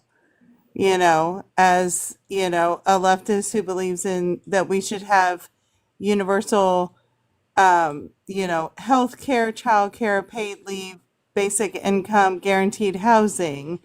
Those are the minimum things that we should have because none of us asked to be here. We're all here because of other people's decisions in a socioeconomic system that we never agreed to beforehand. So I really think that we should take that going forward when we interact with people, especially people that are different than us. And that's kind of how I do it because I believe one of the main things is if we don't see each other in that way, that's why people are so shocked and surprised when people go out and unfortunately harm or unalive themselves or other people due to how difficult life can be for them. Yeah, yeah, I completely So, agree. And I think that without seeing and understanding and trying to make that connection, we're only going to drift further apart. So I appreciate it, Brenda. Thank you so much for coming up. You're absolutely amazing. can I say just one more thing in Sure. regards to like the military? Hmm. Because my dad was a Vietnam veteran, and he now admits that 90% of his communication job in Vietnam was used as propaganda to gaslight people to support the war. And I believe that the veterans that we have now need to start educating children and young people to really think what that in what joining the military entails, especially anytime for any conflict that has been in place since Vietnam, Yeah. has not really been to protect us.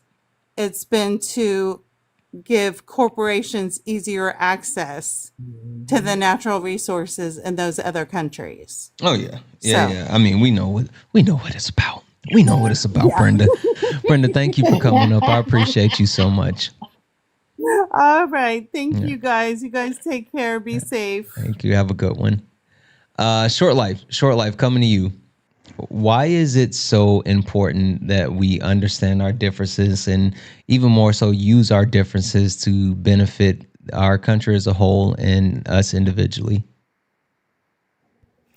I have been taught that everyone we come in contact with has intrinsic value on our life, even if all they're meant to do is show us others' moral failings or be lessons on how to be a better person or how maybe you're not as bad of a person as you yourself thought. Even the most vile person that come across your path has some sort of lesson to teach you. Mm. And the more open you are to meeting new people, new experiences, new cultures, the better and more well rounded of an individual you're going to be, as long as you come into it with an open mind. And that it has a really good just lesson of not being a crappy person when you're able to embrace our differences and to at least hear everyone out with an open mind. It doesn't mean you have to agree, because no one's going to 100% agree with everything anyone ever says. It's just not humanly possible. But to at least be willing to come at it with an open mind. Yeah, I've just been taught that. Go ahead. I was just gonna say, yeah, I completely agree, and I think that's one thing that, and I'll say this, I don't understand how people don't like to learn about other people's cultures, right? And being open and willing to engage in that new premise of as far as like not being a part of it or not understanding it. And I always take the approach in everything that I do of having an open mind and being willing to learn and grow and give things an opportunity. So yeah, I couldn't agree more, and I agree too as well. Like, hey, there's a lesson in everything, even the pain. So you're spot on. Anyway, short life, thank you so much for coming up. You're fucking awesome. You know that.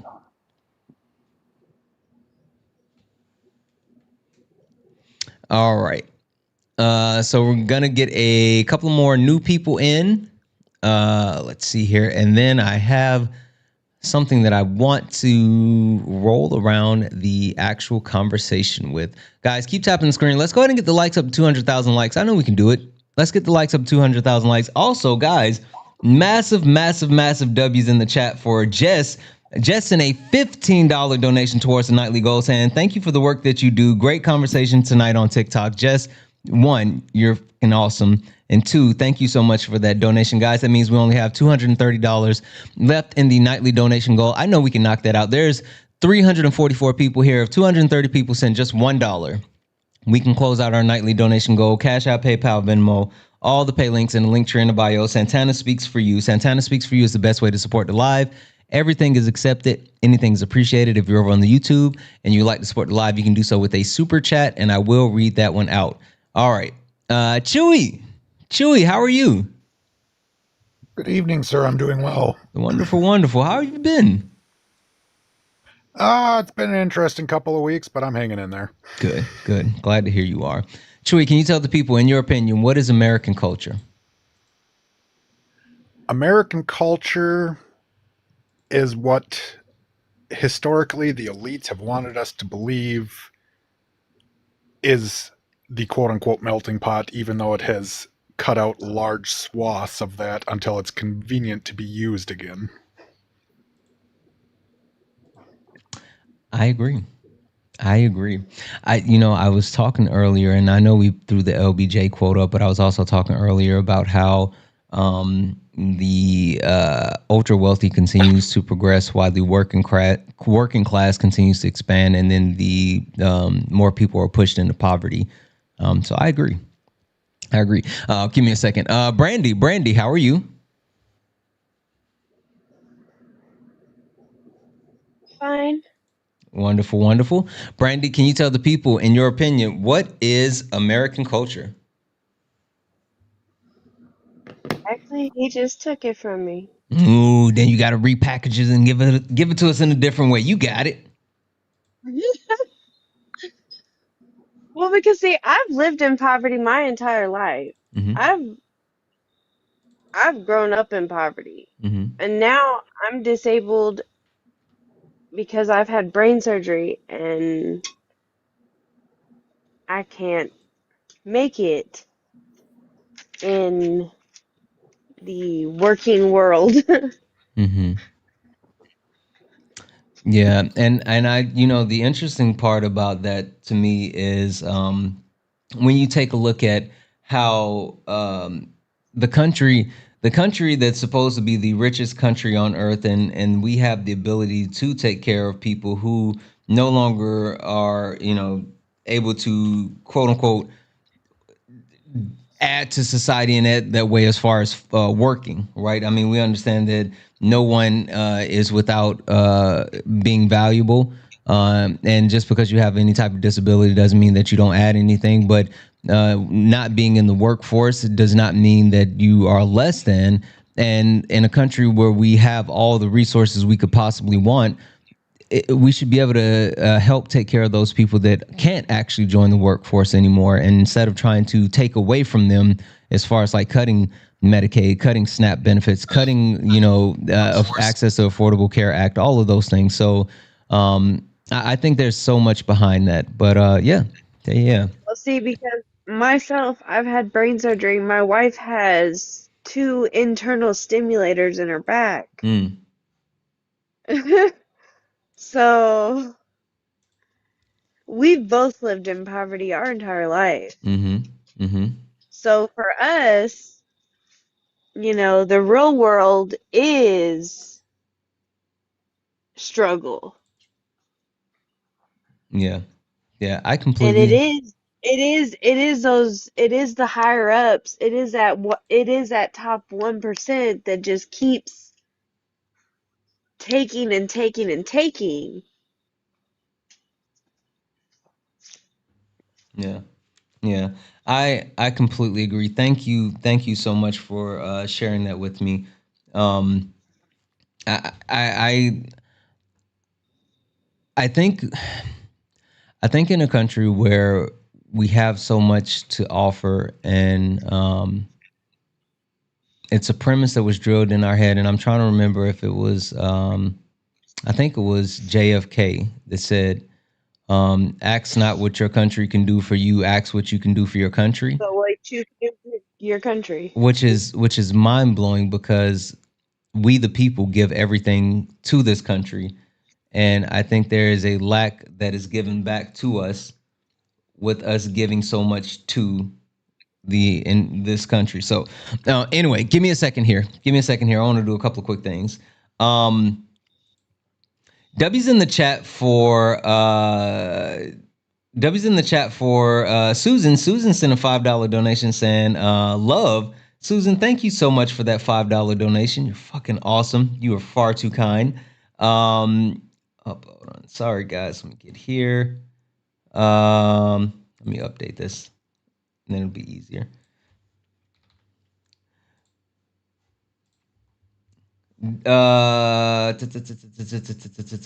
One second. All right, yes. W's in the chat for Susan. W's in the chat for Alexis, who sent a $10 donation saying, "I'm exhausted. Thank you for keeping me sane." Absolutely, friend. I'm so happy that you're here, and I'm happy that I could actually be a part of your sanity. W's in the chat for Brenda. Brenda sent a $15 donation and saying, FYI, the seven necessary sins for a woman and girl webinar by intersectional feminist author Mona Hathaway starts on 10/28 on Even Bread. I don't know what Even Bread is. Is that a website or send me a message, let me know. But W's in the chat, thank you so much for the 15. W's in the chat for Heidi, who sent a $5 donation. And the $5 donation, you didn't say anything. You just sent a $5 donation towards the nightly donation goal. Thank you so much. You're fucking awesome. You're far too kind. And with that being said, we now are at $55. That means we have $195 left in our nightly donation goal.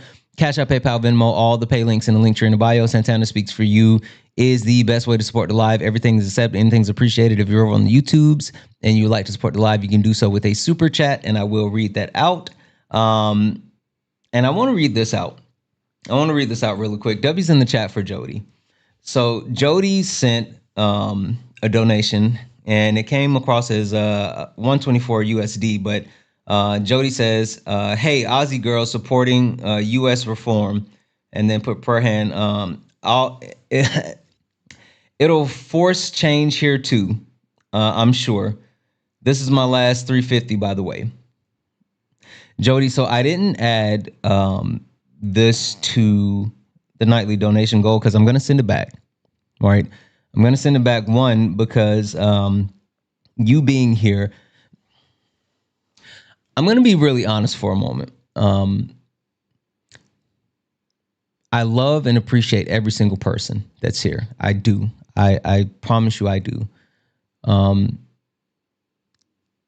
it's never about you supporting the live monetarily.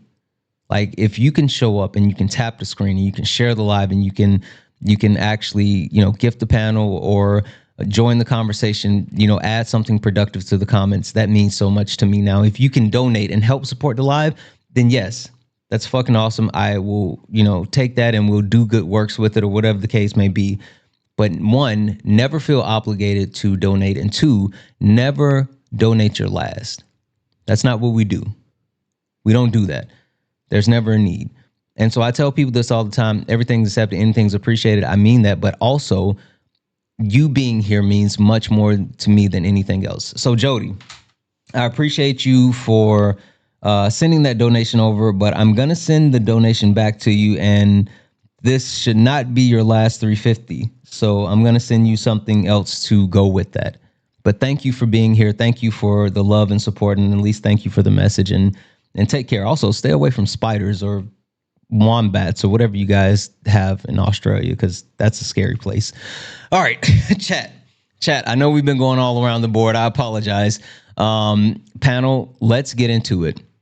I want to really, really, really kind of flesh this out because I think there is a need to just talk about it. And I want to start with the TV therapist, and then Noah, then Donna, Brandy, Chewy, Activista, Ayana, and then land on Sunny.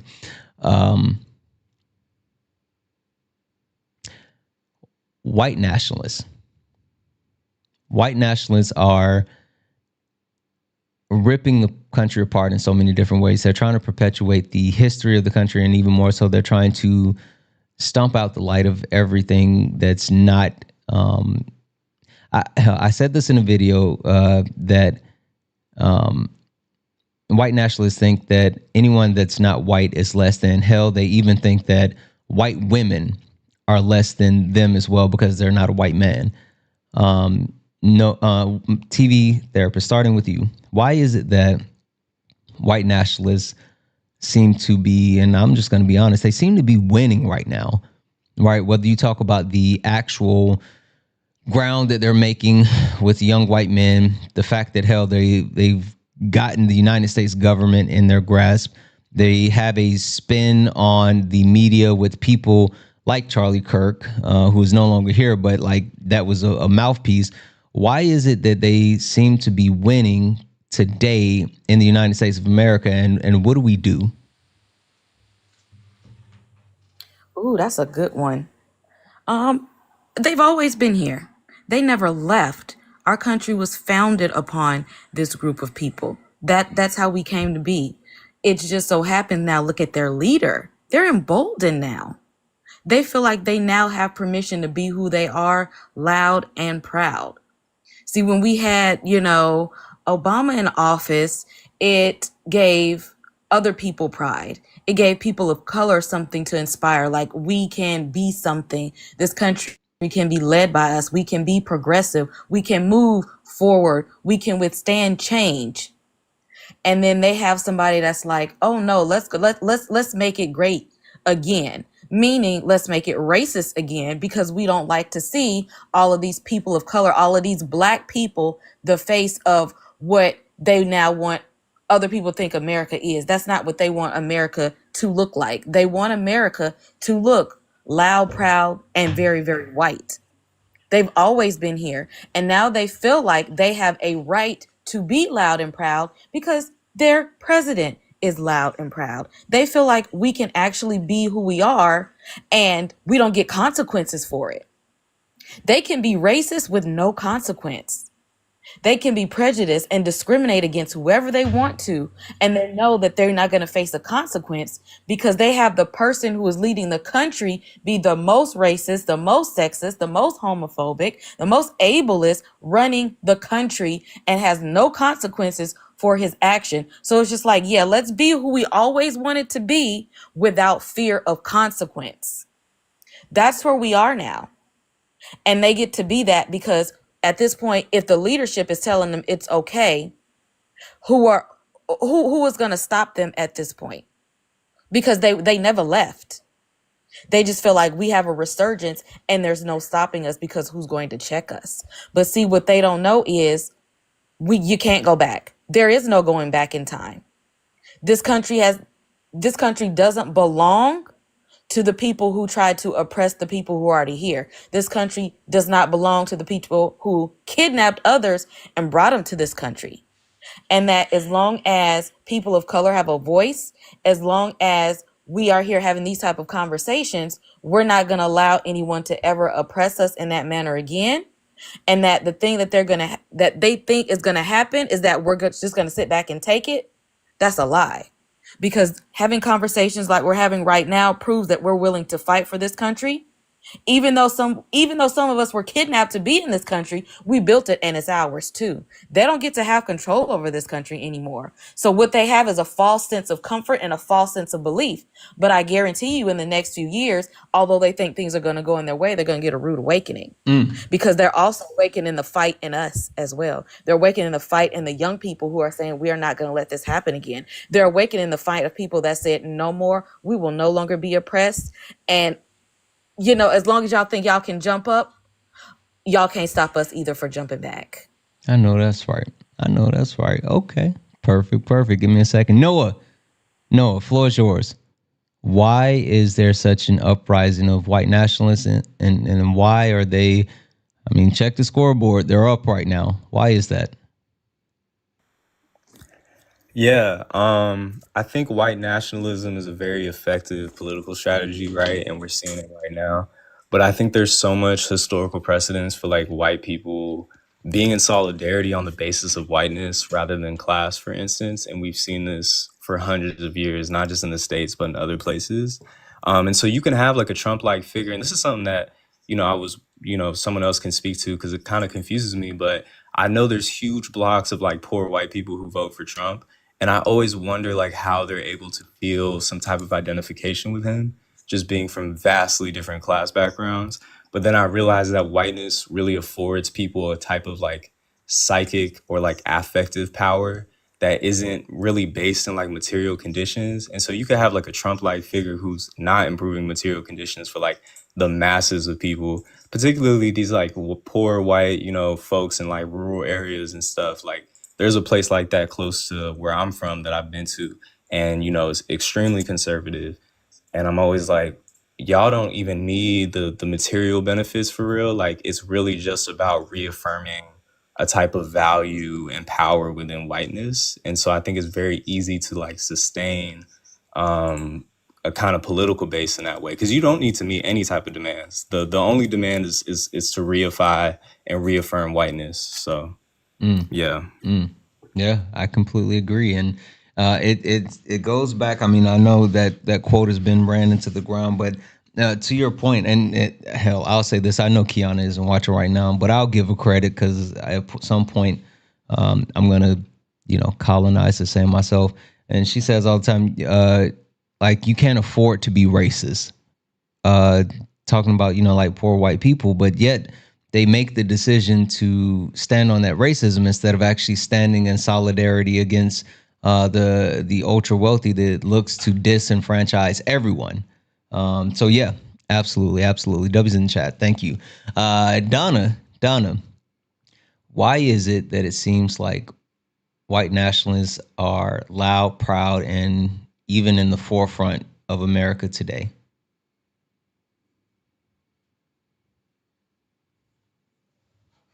No, Donna, I'm gonna send you a request to come off mute. Also, W's in the chat for Andrew. Andrew sent a $5 donation. Says, sadly, even members of the New Zealand government are now cosplaying up to American Fascist Party. The rot spreads. It absolutely does. W's in the chat for Andrew. Thank you so much, guys. That means we only have $190 left in the nightly donation goal. There are 301 people hanging out. We can definitely do this. If 190 people send $1, we can close out the nightly donation goal. Cash App, PayPal, Venmo, pay links in the link tree in the bio. Santana speaks for you. Best way to support the live. Everything's accepted. Anything's appreciated. If you're over on the YouTube, just like Deshay sent a $2 super chat to say, "Hey, Google Party time." I don't know what Google Party time is, but definitely. Also, earlier there was an Erica raid. Welcome in, Erica raid. I'm sorry, I forgot to welcome you guys, but thank you guys for joining. If you're still here, Donna, are you there? Yes, I'm here. All right, perfect. Donna, why is it that it seems like the idea of white nationalism is taking a hold of our country? Okay, I'm gonna agree with the young lady before me that said it's always been there. And I'm gonna tell you what educated me the most, and I had to watch it 3 times, was a documentary on Netflix called The Family. That'll give you an insight on the national, the white nationalist Christian, the whole thing, and how many presidents and the government. I'm getting goose pimples just as I'm repeating it to you right now because I didn't realize how deep it was until I actually watched that documentary and put it into play as to what's going on in our country right now. And the only way for us to defeat it is to do what what we did in the 60s and 70s. Stand up and fight. That's all we can do, Santana. That's all we can do. Yeah, yeah, I agree, and I think that's not only like all that we can do, but we have to, right? We have an obligation to fight back. We have an obligation not to allow them just to have our country and to force more people to be disenfranchised. So I could not agree more. Thank you so much for that.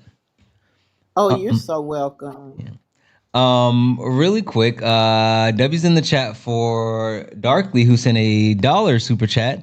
Thank you so much for that dollar super chat. You're fucking awesome. Also, Jody, if you're still listening, if you're still here, Jody, I got a message back from PayPal, and it says that you have to accept the transaction that I sent you. So, Jody, if you're listening, go into your PayPal and accept that for me, please.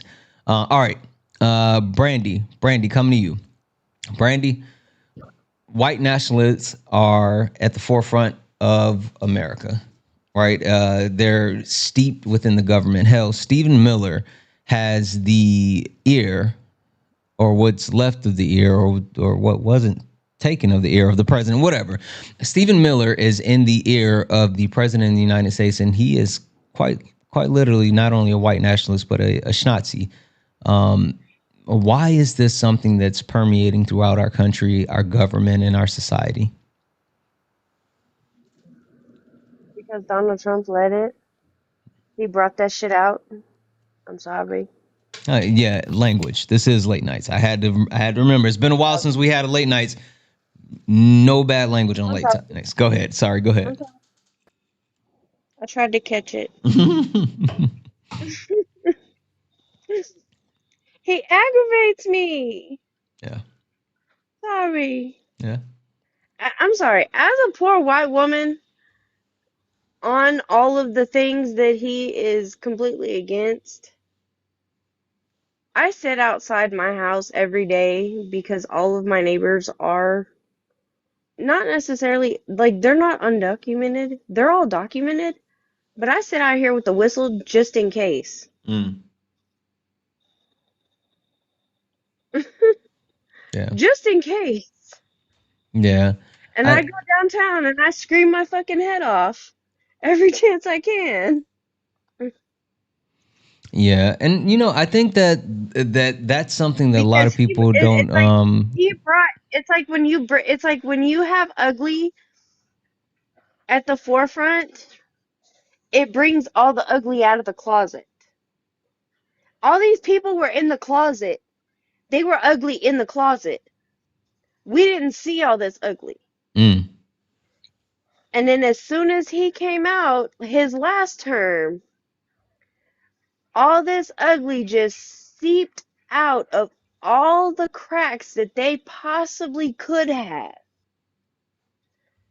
and have just seeped out into everything. And now we're all having to deal with it.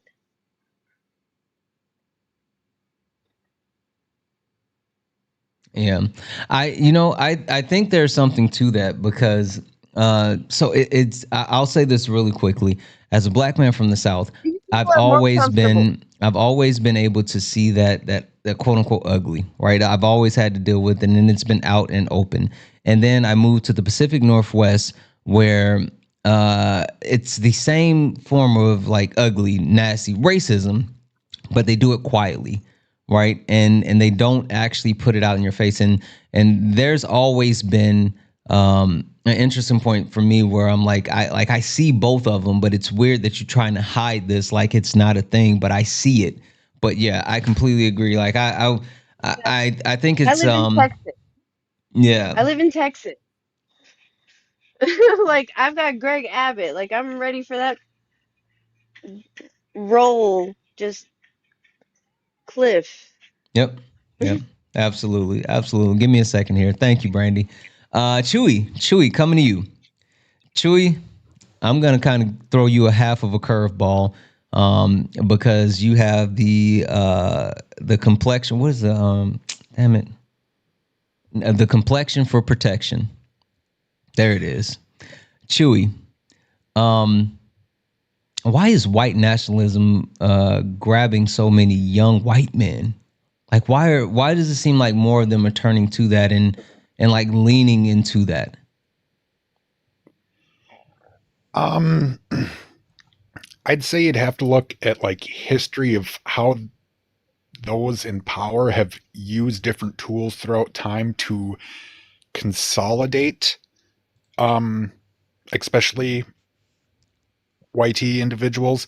I mean, at one point in time, for example, it was only specific YT people that were in power and respected. You know, that if you were, say, an Italian American, you were like lesser than. And then at one point, when certain groups, specifically the African American groups, started, like post slavery, um, that's when we suddenly got Columbus. Well, I mean, at first it was um, uh, Discovery Day or something like that, but that was to also now because there was this group that had freedom. The white people had to consolidate power, so they brought in this now marginalized group of Italian Americans in, and they're like, "Hey, you're white enough now. We're going to give you recognition through this federal holiday to recognize Italian American heritage."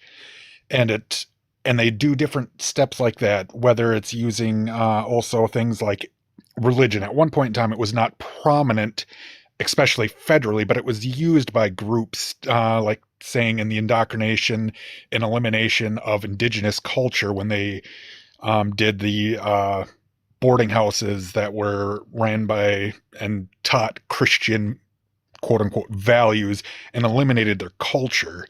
And it was to bring them in and once again to consolidate that power. You look at when like anything of African American culture is very different than, say, like I, as a Scandinavian American heritage, around here I can go and there's things of, you know, Norwegian pride, Icelandic pride, like all that. Like we have our individual countries. When we talk about African American, we're talking about a continent. We're not talking about individual parts of Africa where everyone came from. Like you just got lumped into a group and eliminated your individuality. And then when you started to establish culture here in America, again, we whitewash it, we adapt it, we cover it up. Rock and roll, where did it come from? Blues. Where did the blues come from? The African American culture. And we, as that took root, that new feel of the guitar and riffs and all that started taking hold of America, now we had to adapt it into something to show greatness and whiteness. And we see it through today, and it continues. Like we just find things to eliminate and push down and suppress, and we convince ourselves,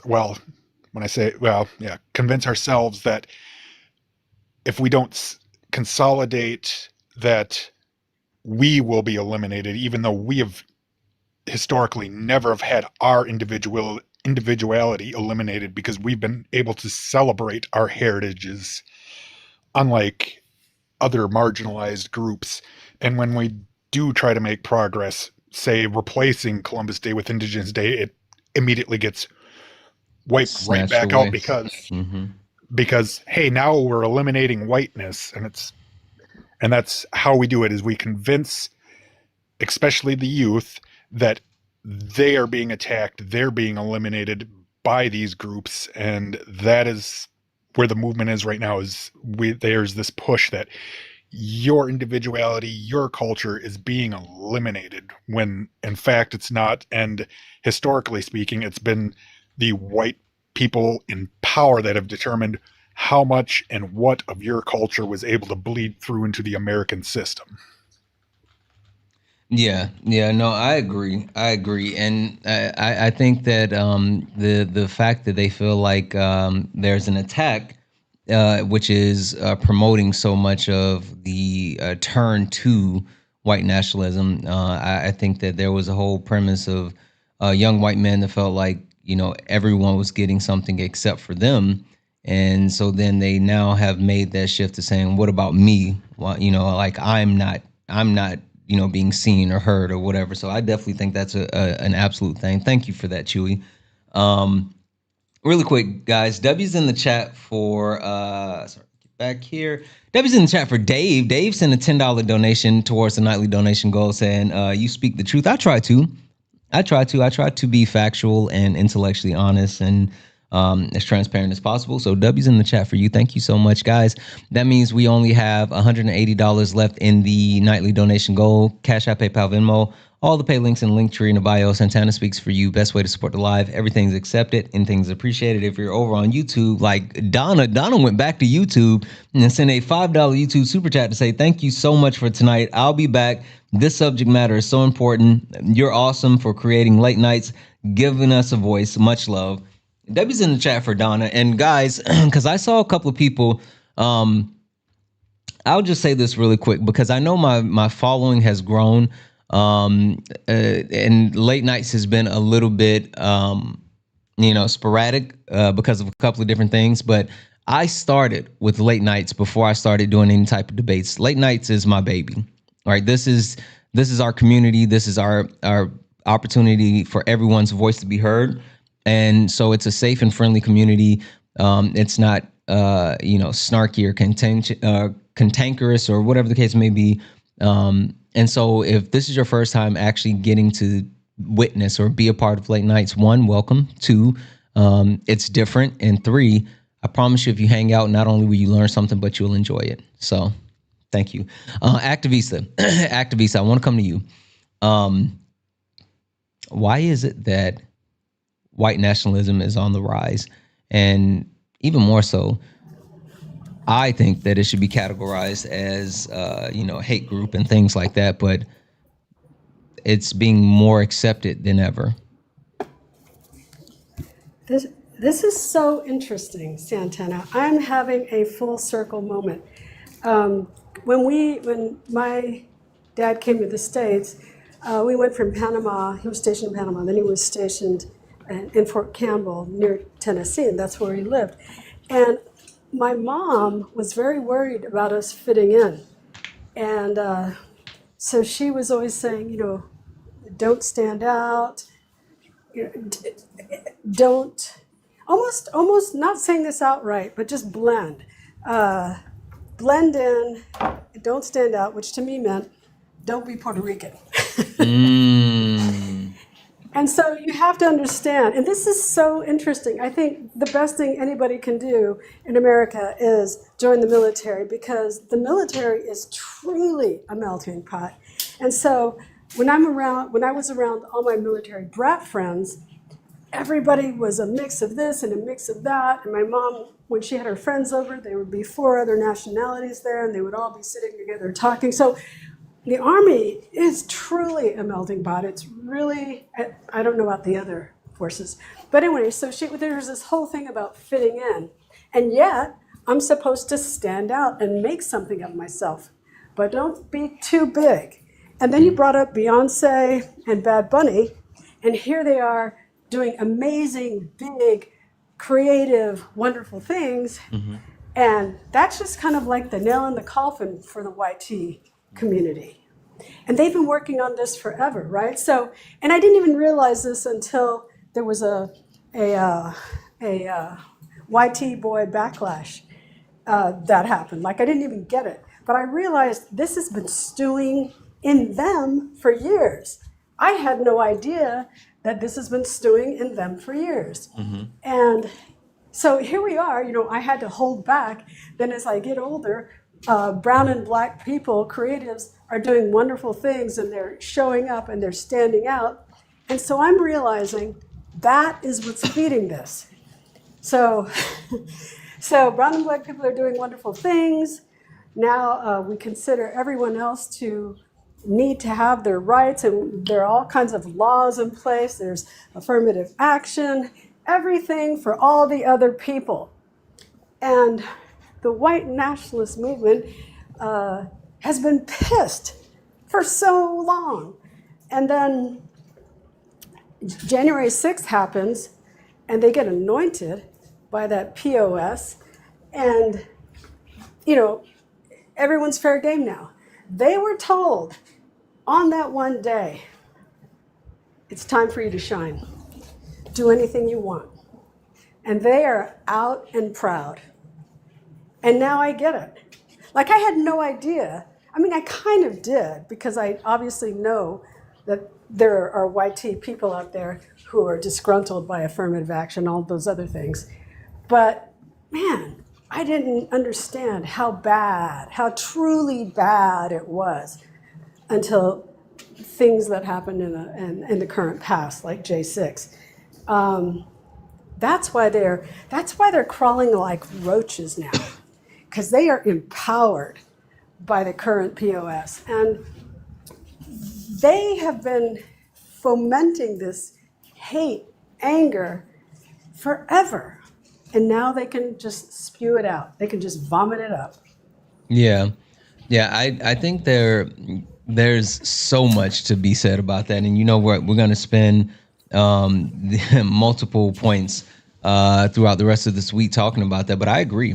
I think that the fact that not only do they feel emboldened and empowered to lean into all the hatred, but they feel like that, like, hey, this is our country and we can't lose it and we have to take it and we have to, keep others. And there's so much to it. But yeah, we're going to get into it. And we're going to get into that military point that you just made. And I always find it so funny as far as like the percentage of Puerto Rican people that actually sign up for the military, but for some reason, people ostracize them and look at them as less patriotic or anything. Like, it's the wildest thing for me.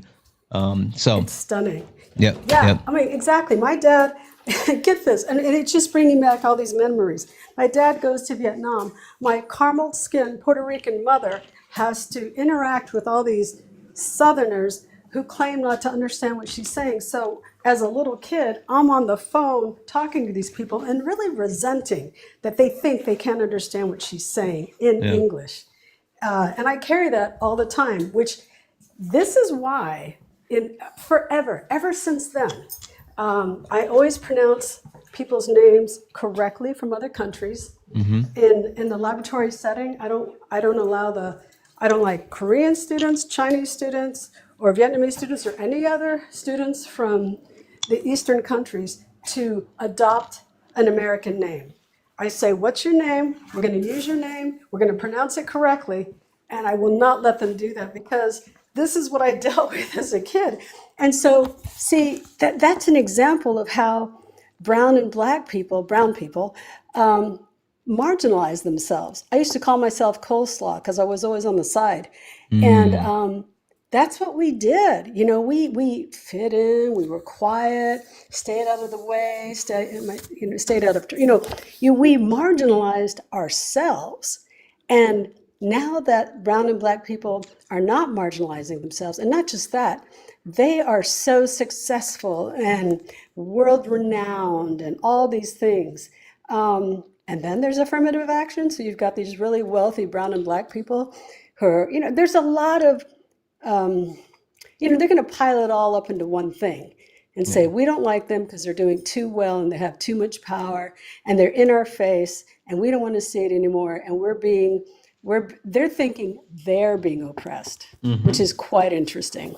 Yeah, no, absolutely, absolutely. Thank you so much for that, Activista. Thank you, Santana. Absolutely. One thing I do want to call out, though, just FYI, no more affirmative action. That was struck down by the Supreme Court. Affirmative action is not a thing. So I just wanted to make that note. Ayana, coming to you. Why is it that... No, say it again. I was just saying hi because I've been... Okay. Ayana, I'm going to change your question because I know you can do the heavy lifting. So I'm going to change your question a little bit. It's always on the Ayanas of the group. It is. Are white nationalists scared of us? Oh yeah. They're scared. They're afraid. They're so afraid that every time they aren't sure if they should make a move, they have to look to their supreme leader, the king of kings, the king of all whites, Donald Trump, to tell them what to do. And he just, he gives them a little look like, yeah, it's okay if you, if you use that word, it's okay if you, say that thing or make that move, or it's okay if you, if you look at Donald Trump, right? People treated him like he was some kind of blue collar millionaire. Like he was the guy. He made it out of the trenches. He got it out of the mud, millionaire. Like he didn't get millions of dollars from his father. He really worked hard for that. And he's a man's man and he did all the things right. But what he also did was he became the most powerful white man in a system that rewards white men just for being white. He didn't do anything really spectacular. America just gives people of wealth and privilege things just because they're white. They give you things. It's the most amazing. And even in that sense of them just being given things, they still are scared to go up against people who look like you and me. They're still scared to say the wrong thing because they don't want to be canceled, so-called canceled.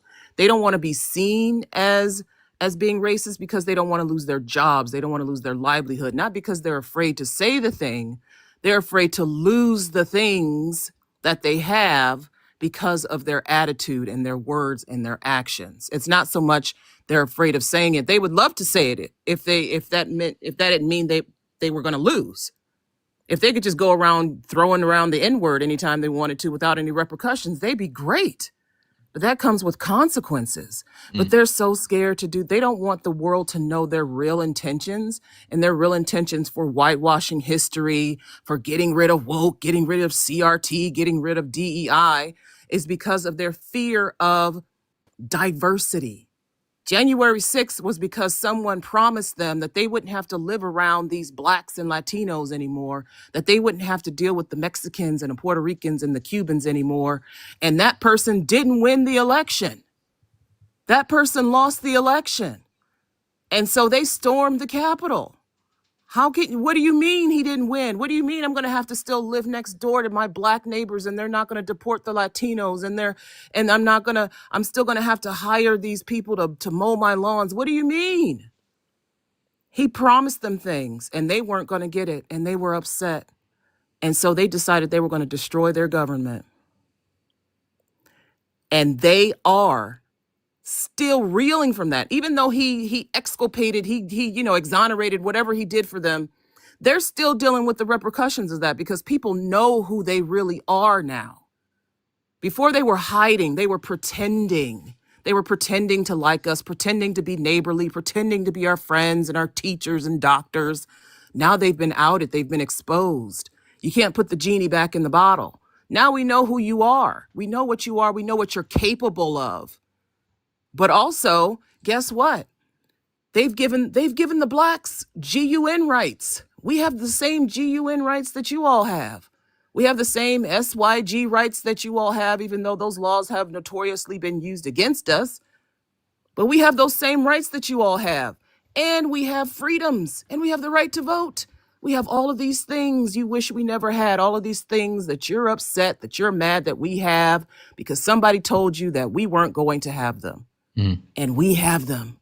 Plus, we have the GUN, and there's nothing you can do about it. Because if you try to curtail our GUN rights, well, that means they're going to be curtailed for you too.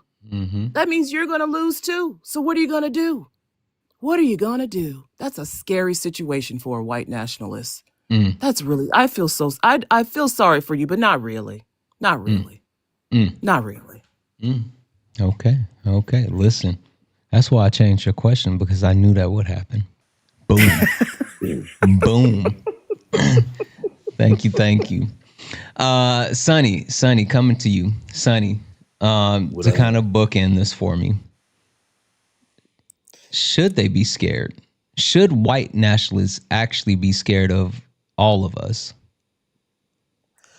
White nationalists and just white people in general always seem to be, and since the inception of who they are and it came out in this country, always seem to be living in this state of hypervigilance and always anticipating some sort of war. You see what I'm saying? Even they see nature as an adversary rather than an asset. The whole man versus nature, unalive or be unalive, you know what I mean? That whole perspective will actually always going against something and seeing that they've always been like that. So that's why they're always hyper threatened, even by the smallest bit of equality, because they have a superiority and an inferiority complex simultaneously, longing to convince themselves that they are superior because of their inferiority and trying to overcompensate with it. It just seems like, to answer your question earlier today, this administration, like she said, it's always an attack on something. This administration, for one, the way that they thought, even like during the civil rights movement and even just now, they're trying to go back to that frame of mind, that frame and that thought pattern. Nothing's ever been new. It's just now they're trying to normalize it and make it just so, you got people like Laura Loomer and people in political office that are outright and bold and beat on their chest, self-proclaimed Yahtzees and white nationalists and aligning themselves with people of that ilk, the small mustache guy, you know what I'm talking about, aligning themselves with people like that. And it's become so normalized and sensationalized, nothing is even taboo at all. Even if you go back to Obama's presidency, the poise, no president has really been perfect, but even the poise and the decorum that many politicians and presidents have, we are 100 light years and miles away from that ever being a thing anymore. White nationalists should be afraid because, you know, just like with the 60s or any point in history, people eat the rich eventually. You know, they take their beatings, but they end up eating the rich. The mentality of a white man is always trying to align himself with some sort of power, even if it's a detriment to him. Like these people that vote, like the white farmers, these people that voted for stuff like that, at the detriment of their own selves. Now a lot of these white farmers are coming out being like, yeah, you know, our white farms have collapsed, and these businesses, generational businesses that we've had for years, are starting to collapse because nobody had a problem with voting for the oppression or voting for this type of imperialism and fascism and none of that, because it thought it wouldn't affect them. Everybody was cool with the grenades being thrown in the sky until it fell back down on them. You know, everybody was cool with that. So white nationalism is it should be, of course, not under this administration will be labeled a terrorist group or anything like that, but it definitely is, and it should be regarded as that. They're trying to normalize racism and white supremacy as a difference in opinion rather than a detriment, a genocidal detriment to black people and people of all. I'm speaking for the black people, but of course all people. You see what I'm saying? But I'm my alliances to me and my people. You see what I'm saying? Our people. You see what I'm saying? But they should be afraid because it may look up now. It may look up now, but nothing ever lasts forever. And as above, so below, as far as the left, as far as it goes to right, as above, so below. People will end up reaping what they sow. And when the poor get so hungry, they will eat the rich, whether it's that or not. Like, you got trailer park white men aligning themselves with rich oligarchs, supremacists, talking points. Pull up by your bootstraps. I'm like, you ain't got two nickels to rub together. Why you aligning yourself with elitist, multi-elite level billion trillionaires just because your mediocrity think that you're better than the next black man who has much more just because of your white skin? You know, they'll do anything to align themselves with a false sense of power, even if it's to themselves. Yeah. But it's awful. So wait, so you're saying they should be scared? No, I'm just messing with you. Yeah. No. Very afraid. Yeah. All right, guys. It is it's t-shirt time for the night, but I want to take a special moment to say thank you. Thank you to each and every person on the panel, especially the people that went the disses with me. Ayana, Activista, I know you two have been here from the very beginning. TV therapist, you've been here for a while. Chewy, you're always here, and so you're absolutely appreciated. Brandy, you're freaking awesome. Wonderful to hear from you. And Sonny, listen, if you're gonna keep cooking like that, you're gonna get an invite to come back. So I appreciate each and every one of you for coming up here and joining the conversation this evening. Appreciate you, man. Appreciate you. I'm a fan of your work. I'll be back. All right. Thank you. Thank you all. All right. So I'm going to drop you guys down, and then we're going to hold on, because they taught me how to do this. Oh, I don't think I can do this here. Dang it. Oh, wait, there it is. Boom.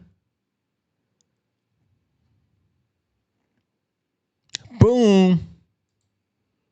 Got them all. W's in the chat for all of them. Guys, it is absolutely t-shirt time. It's absolutely t-shirt time. But tonight was only night one of the conversation. Night one of the conversation. We have 2 more nights of this. 2 more nights of late nights with Santana. Thank you, Activista.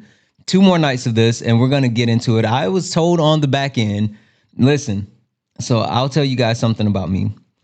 I like to try to set it up and play like the long game.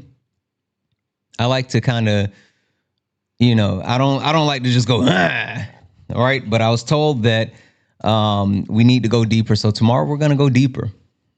And we scratched the surface today, but apparently tomorrow we're going to go deeper. And so I'm just going to be honest. It's going to get a little bit uncomfortable. But I think it's necessary. Because it's something that's going to allow us to really address what's the root of the issue as far as like what's happening. I'm worried about us. Truly. That's the reason why I wanted to have this topic this week. I wanted to have the topic this week because I'm worried about who we are as a people, who we are as a society. The fact that it seems like the identity of the individual is being wiped out for the identity of the collective, and the identity of the collective as of right now is a fascist regime that sits in the White House that tells everyone, if you are not a white cis heterosexual man that is a Christian, then you're less than. And that's not true. That's absolutely not true. That's not true for any of us. And our individuality make us the collective. It makes us strong. It makes us special. There's no way that we could be special without the people beside us that are different. And don't let anybody tell you that. So we're going to get uncomfortable for the rest of this weekend. If you're someone that feels that uncomfortability, I'm just going to tell you right now, sit in it. Sit in it. Because if you're hearing the words that I'm telling you, and you're hearing the conversations that's being had, and you're hearing this conversation on the panel, then one, join the conversation. If you did not get an opportunity to get in here tonight, I apologize, but we'll be back tomorrow, 11 p.m. Eastern, 8 p.m. Pacific, and you'll get an opportunity to get up here. But if you sat back and you did not join the panel, this is the best place for you to actually, especially if you watch TikTok lives and you want to actually get involved in lives, like this is the best place to cut your teeth, right? Because as you can see, this is a panel discussion. It's very calm. We do not overtalk. It's not disrespectful. Everyone gets an opportunity, right? That's who we are, and that's how we run things. So if you want the opportunity to be a part, get back here. Get back here tomorrow. Make sure you hit the follow button. Look up at the top. You see the word follow. That means you're not following me.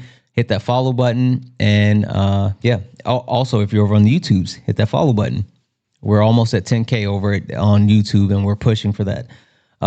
With that being said, guys, it is time to wrap it up. Let's get out of here. Yeah, this ain't your regular panel. Nah, we speak the truth. Late nights with Santana and Mama Jones watching. Better keep it clean. Let's go. Late nights, truth in the convo. Everybody get a seat at the table. From the block to the books, we mindful. No screaming, just dreams in the Bible. One mic, one voice, we build bridges from the heart of the hood to the world's big issues. Politics, pay, different cultures, but the real ones listen before they report. Guys, it's good to be back. It's really good to be back. I'm happy that we were able to get back into late nights. Listen, I know I love sparring. But it's really good to sit back and actually be able to have an intelligent conversation with people that can actually engage in the conversation. And critical thinking is going to make us all better. And that's what late nights is about, critical thinking. It's about digging deeper. It's about pushing each other to be better. And we will do that. We'll do it again tomorrow night. We will do it again tomorrow night. Thank you all for everything. Thank you for all the taps, the likes, the gifts, the shares. Thank you all just for being here. Thank you for being a part of this community. You're all so fucking freaking amazing. Mama Jones is who listen. She is. I gotta watch that language. I love you guys. Thank you all. I will see you all tomorrow. And as always, peace. Mama Jones watching, so keep it grown. Ain't about flexing, this a purpose zone. Santana hold it steady when it might get hot. But we ain't here to fight, we here to connect the dots. Mama Jones watching, so keep it grown. Hey YouTube, hey Twitch. For those who are still watching, you know how I like to do. I like to, after the live, spend a little bit of time with you guys that are still hanging out here. So, how are we doing? What did you guys think about the live? As a matter of fact, really quick, what did you guys think about the actual background? Because I put work into the background, and I like it. I don't know. Do you guys like the background? Because I think the background is like super cool. I've started to try to do more of like the interactive backgrounds instead of like just the standing still backgrounds. But what do you guys think? Is it something that I should continue to do, Or do you guys think that it's you think it's cool? Yeah, Carbon is we're gonna send the raid over to Carbon in just a second. Night all, much love, peace first. Love it. Awesome. I'm surprised this is your first late nights. That's fucking awesome. Awesome. You like the discussion? Good. Good. It's really important to me. Like the whole discussion topic is it's really I spend a lot of time, energy, and effort when would you guys like to see like my notes? Because like when I do this, I do a lot of planning. Right? I do a lot of planning and I put a lot of time, energy, and effort into ensuring that when I do this, it's not just like whatever. So here are my notes. Right? I don't know if you get